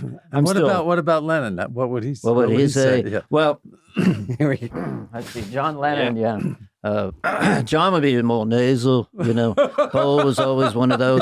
Ringo's more like peace and love. They were me brothers. They're me brothers. Me brothers. They're me brothers. Peace and love. Can you say anything else? No, me brothers. Me love. And it pulls like this. And George is sort of languorous, sort of laid back. You know, they were the primary songwriters for me. They were my brothers, you know. Oh, we love it. So anyway, I'm obsessed with him. Too much. I'm just trying to make you laugh because you drove 300 miles. No, it was easy. Do that Kim Kardashian one. What is that one? Kim Kardashian one? Oh, I do John Lennon talking to Paul, John from Heaven, because I want to hear them talk, you know. And, what happened to the big orange man, you know? Well, he's president again, but he was beat by another man, you know, named Joe Biden, you know. And he goes, wasn't he, didn't Kanye West, what happened to him? Well, he flew away. We don't know what happened to him, you know. Wasn't he with a woman named Kim Kardashian? How's she doing? I'm doing the short I like version. that John knows a couple little things. They talk regularly. A couple pop references. Well, you know, she's a nice gal, you know. Well, how does she make a living? Well, she takes pictures of her bottom. What's so special about her bottom? It's not a normal bottom. It's a bottom 2.0. It's like God made a fanny and attached a person as an afterthought. The whole family has big bottoms. All of them are doing it. And if they fall on their backs, they're sort of like turtles. They can't get up again. They have to have turtle wranglers lift them up, you know. The whole family's doing it. One gentleman got so frustrated, he became a woman. So that's a truncated version of it. Hilarious. You have a great sense of humor. Can you come back tomorrow? Yeah. Well, I love impressions. so me fun. too. If I see Love someone, them. Yeah. Bill Hader was on my show, and he was, he's so oh my God. just, yeah. Did he do one of my bits? I think Bert and Kirk, or Jimmy Stewart. No, he gave you credit. He did Bert and Kirk. Yeah. He gave you full credit. I know. Yeah. It was flattering how much he loves it, because I think he's absolutely brilliant, you know. But yeah, he loves that Bert and Kirk thing. So. I want you. I want you now. Now take it easy, son. We're just two men having fun. Don't keep bucking around like that. I only got so much play down there. You keep bucking around like that. So great. I want you. Now, what are you going to do, cowboy? Come on, I'll take you. So I do this for 20 minutes. I once had John Lovitz throw up in a parking garage, because I'll do it for 20 minutes. But because he was laughing so hard? Because it goes on and on and on and on, you know. Shit. So I keep funny. doing bits? No, we're doing good. I think maybe we wasted enough of his time. I mean, we'll see. This is my current favorite. Do you want me to do it? Do one more. It's not. This is Jimmy Stewart, which I think Conan did. But trying to come up with a new Jimmy Stewart thing is that someone's going to perform oral sex on him, and he does it as Jimmy Stewart. Okay, so it's not X-rated. Okay. I know this one too. Yeah. All right. No. You don't touch it. No, just slow down. Now I want you to slowly turn your head and look away. Yeah, that's it. Just look away. Now I want you to forget about it. Pretend you never saw it. Now slowly, but ever slowly, turn your head back around and discover it again. That's it. That's the look I want. Just discover it. Just consider it. Now slowly, so that's my latest toy. That's just hilarious. I've never done this many bits on a good. show. That's so funny. Discover it and consider it. Well, I have one where he leaves the house. Now I'm going to go around the corner and get a soda pop, and I want you to forget all about it. You never saw it. Then I'm going to come back, and I want you to slowly turn and discover it again, like it's brand new. Yeah. No, don't touch it. Just think about it. Now back the head up again. I'm going to back up and go out in the hallway. So I'll just go for 20 minutes. Oh my God. But you're the greatest audience with. Well, I love impressions. that's a good closer. I do too. It should be your closer. That's a fucking great one. I'm gonna edit these things together and release it as a special. So funny. Holy cow. Anything you need from us, Larry? You all right? Oh, no, I'm good. Thank you very much for coming here. You're just an amazing guest, and I don't know what to say other than I did the best I could. You did great. We all didn't want to do this, and we all did it. And I think I'm proud of us all. Did you want to go? Yes. That's all I do with Jerry. How many podcasts are there? Over 3 million. Like over 3 million now? No, honestly. No, I think there's 3 million. Yeah. Does that seem too low? Sounds like a joke. There's 3 million podcasts in North America. I don't know how does everyone do it? I mean, we Googled it and that was over 3 million. That was about a year ago. So it's most don't get past 30 episodes, so they come in and out, but I don't know how. Greg, here's our producer. How do they? It seems easy. It's kind of hard to do. Digital space is unlimited. That we can all just, It feels like the easiest thing in the world. So if you're an actor or if you're doing anything in showbiz and things are slow, you feel like you want to do something, right. And then it's like when people used to watch the Kardashians, they wanted a reality show. They go, hey, I argue. I hate my family too. I yell at them in the kitchen. I could do this show. So that's what they think. And then they go to a podcast and it's a little trickier and tougher and a lot fizzle, but some stick around. It's a little bit to it. It's a new tech. So it's sort of like, you do the talk show and you do the pre-interview and you have 2 minutes and they're cutting. And so this is just like us hanging out. So it's this new art form of like shooting the rehearsal, doing half-baked stuff. I mean, we don't have a script. I had a few questions. Right. It's good to have a Dana. So it is fun. It can be fun, just because of the freedom of it. Yeah, and it's great that you're doing it together. Yeah. I think, we get along really well. Yeah, it's easier. And then if someone else, whoever we got here, one of us knows something about something. But we let them talk sometimes. We let you talk a little bit. Yeah, I said a couple of things. Yeah. Feel free to cut me out of the whole thing. We don't need too much of me. Yeah. Well, I'd say I watched you on Conan and I noticed this morning, and I said, oh God, Larry loves to laugh, like you're like maybe the funniest guy, whatever. Let's just say he's arguably the funniest person of this generation, arguably. Last 300 You're in the years. conversation as the funniest person. So to make that guy laugh is just a pleasure. You heard the Conan podcast? Yeah. And you guys are having such a good time. And I noticed, because I haven't hung out with you a lot, I just said, Larry loves to laugh. Yeah. And so that's why I just thought I'd do a few things. All right. Thanks, guys. Anyway, by the way, when I did Curb, and this is the last thing I'll say, you had to cut some stuff out and you called me. Because it's very tough to call someone telling me you had to cut something. So he told me, and the funniest part was, I said, okay, well, I had a great time and thanks for putting me on there. And then you felt guilty and you go, now I feel bad.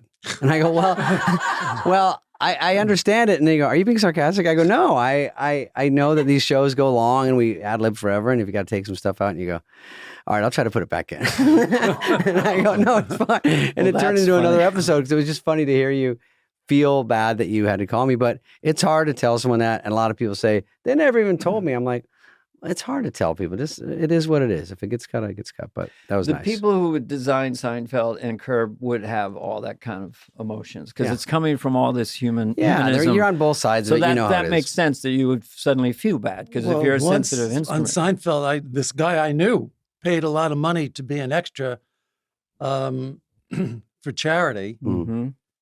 And I inadvertently cut him out of the show. And he had a party. He was going to have people over people over his house. Yeah. Yeah. So Brad fucked him. All right. Okay. Thanks, bud.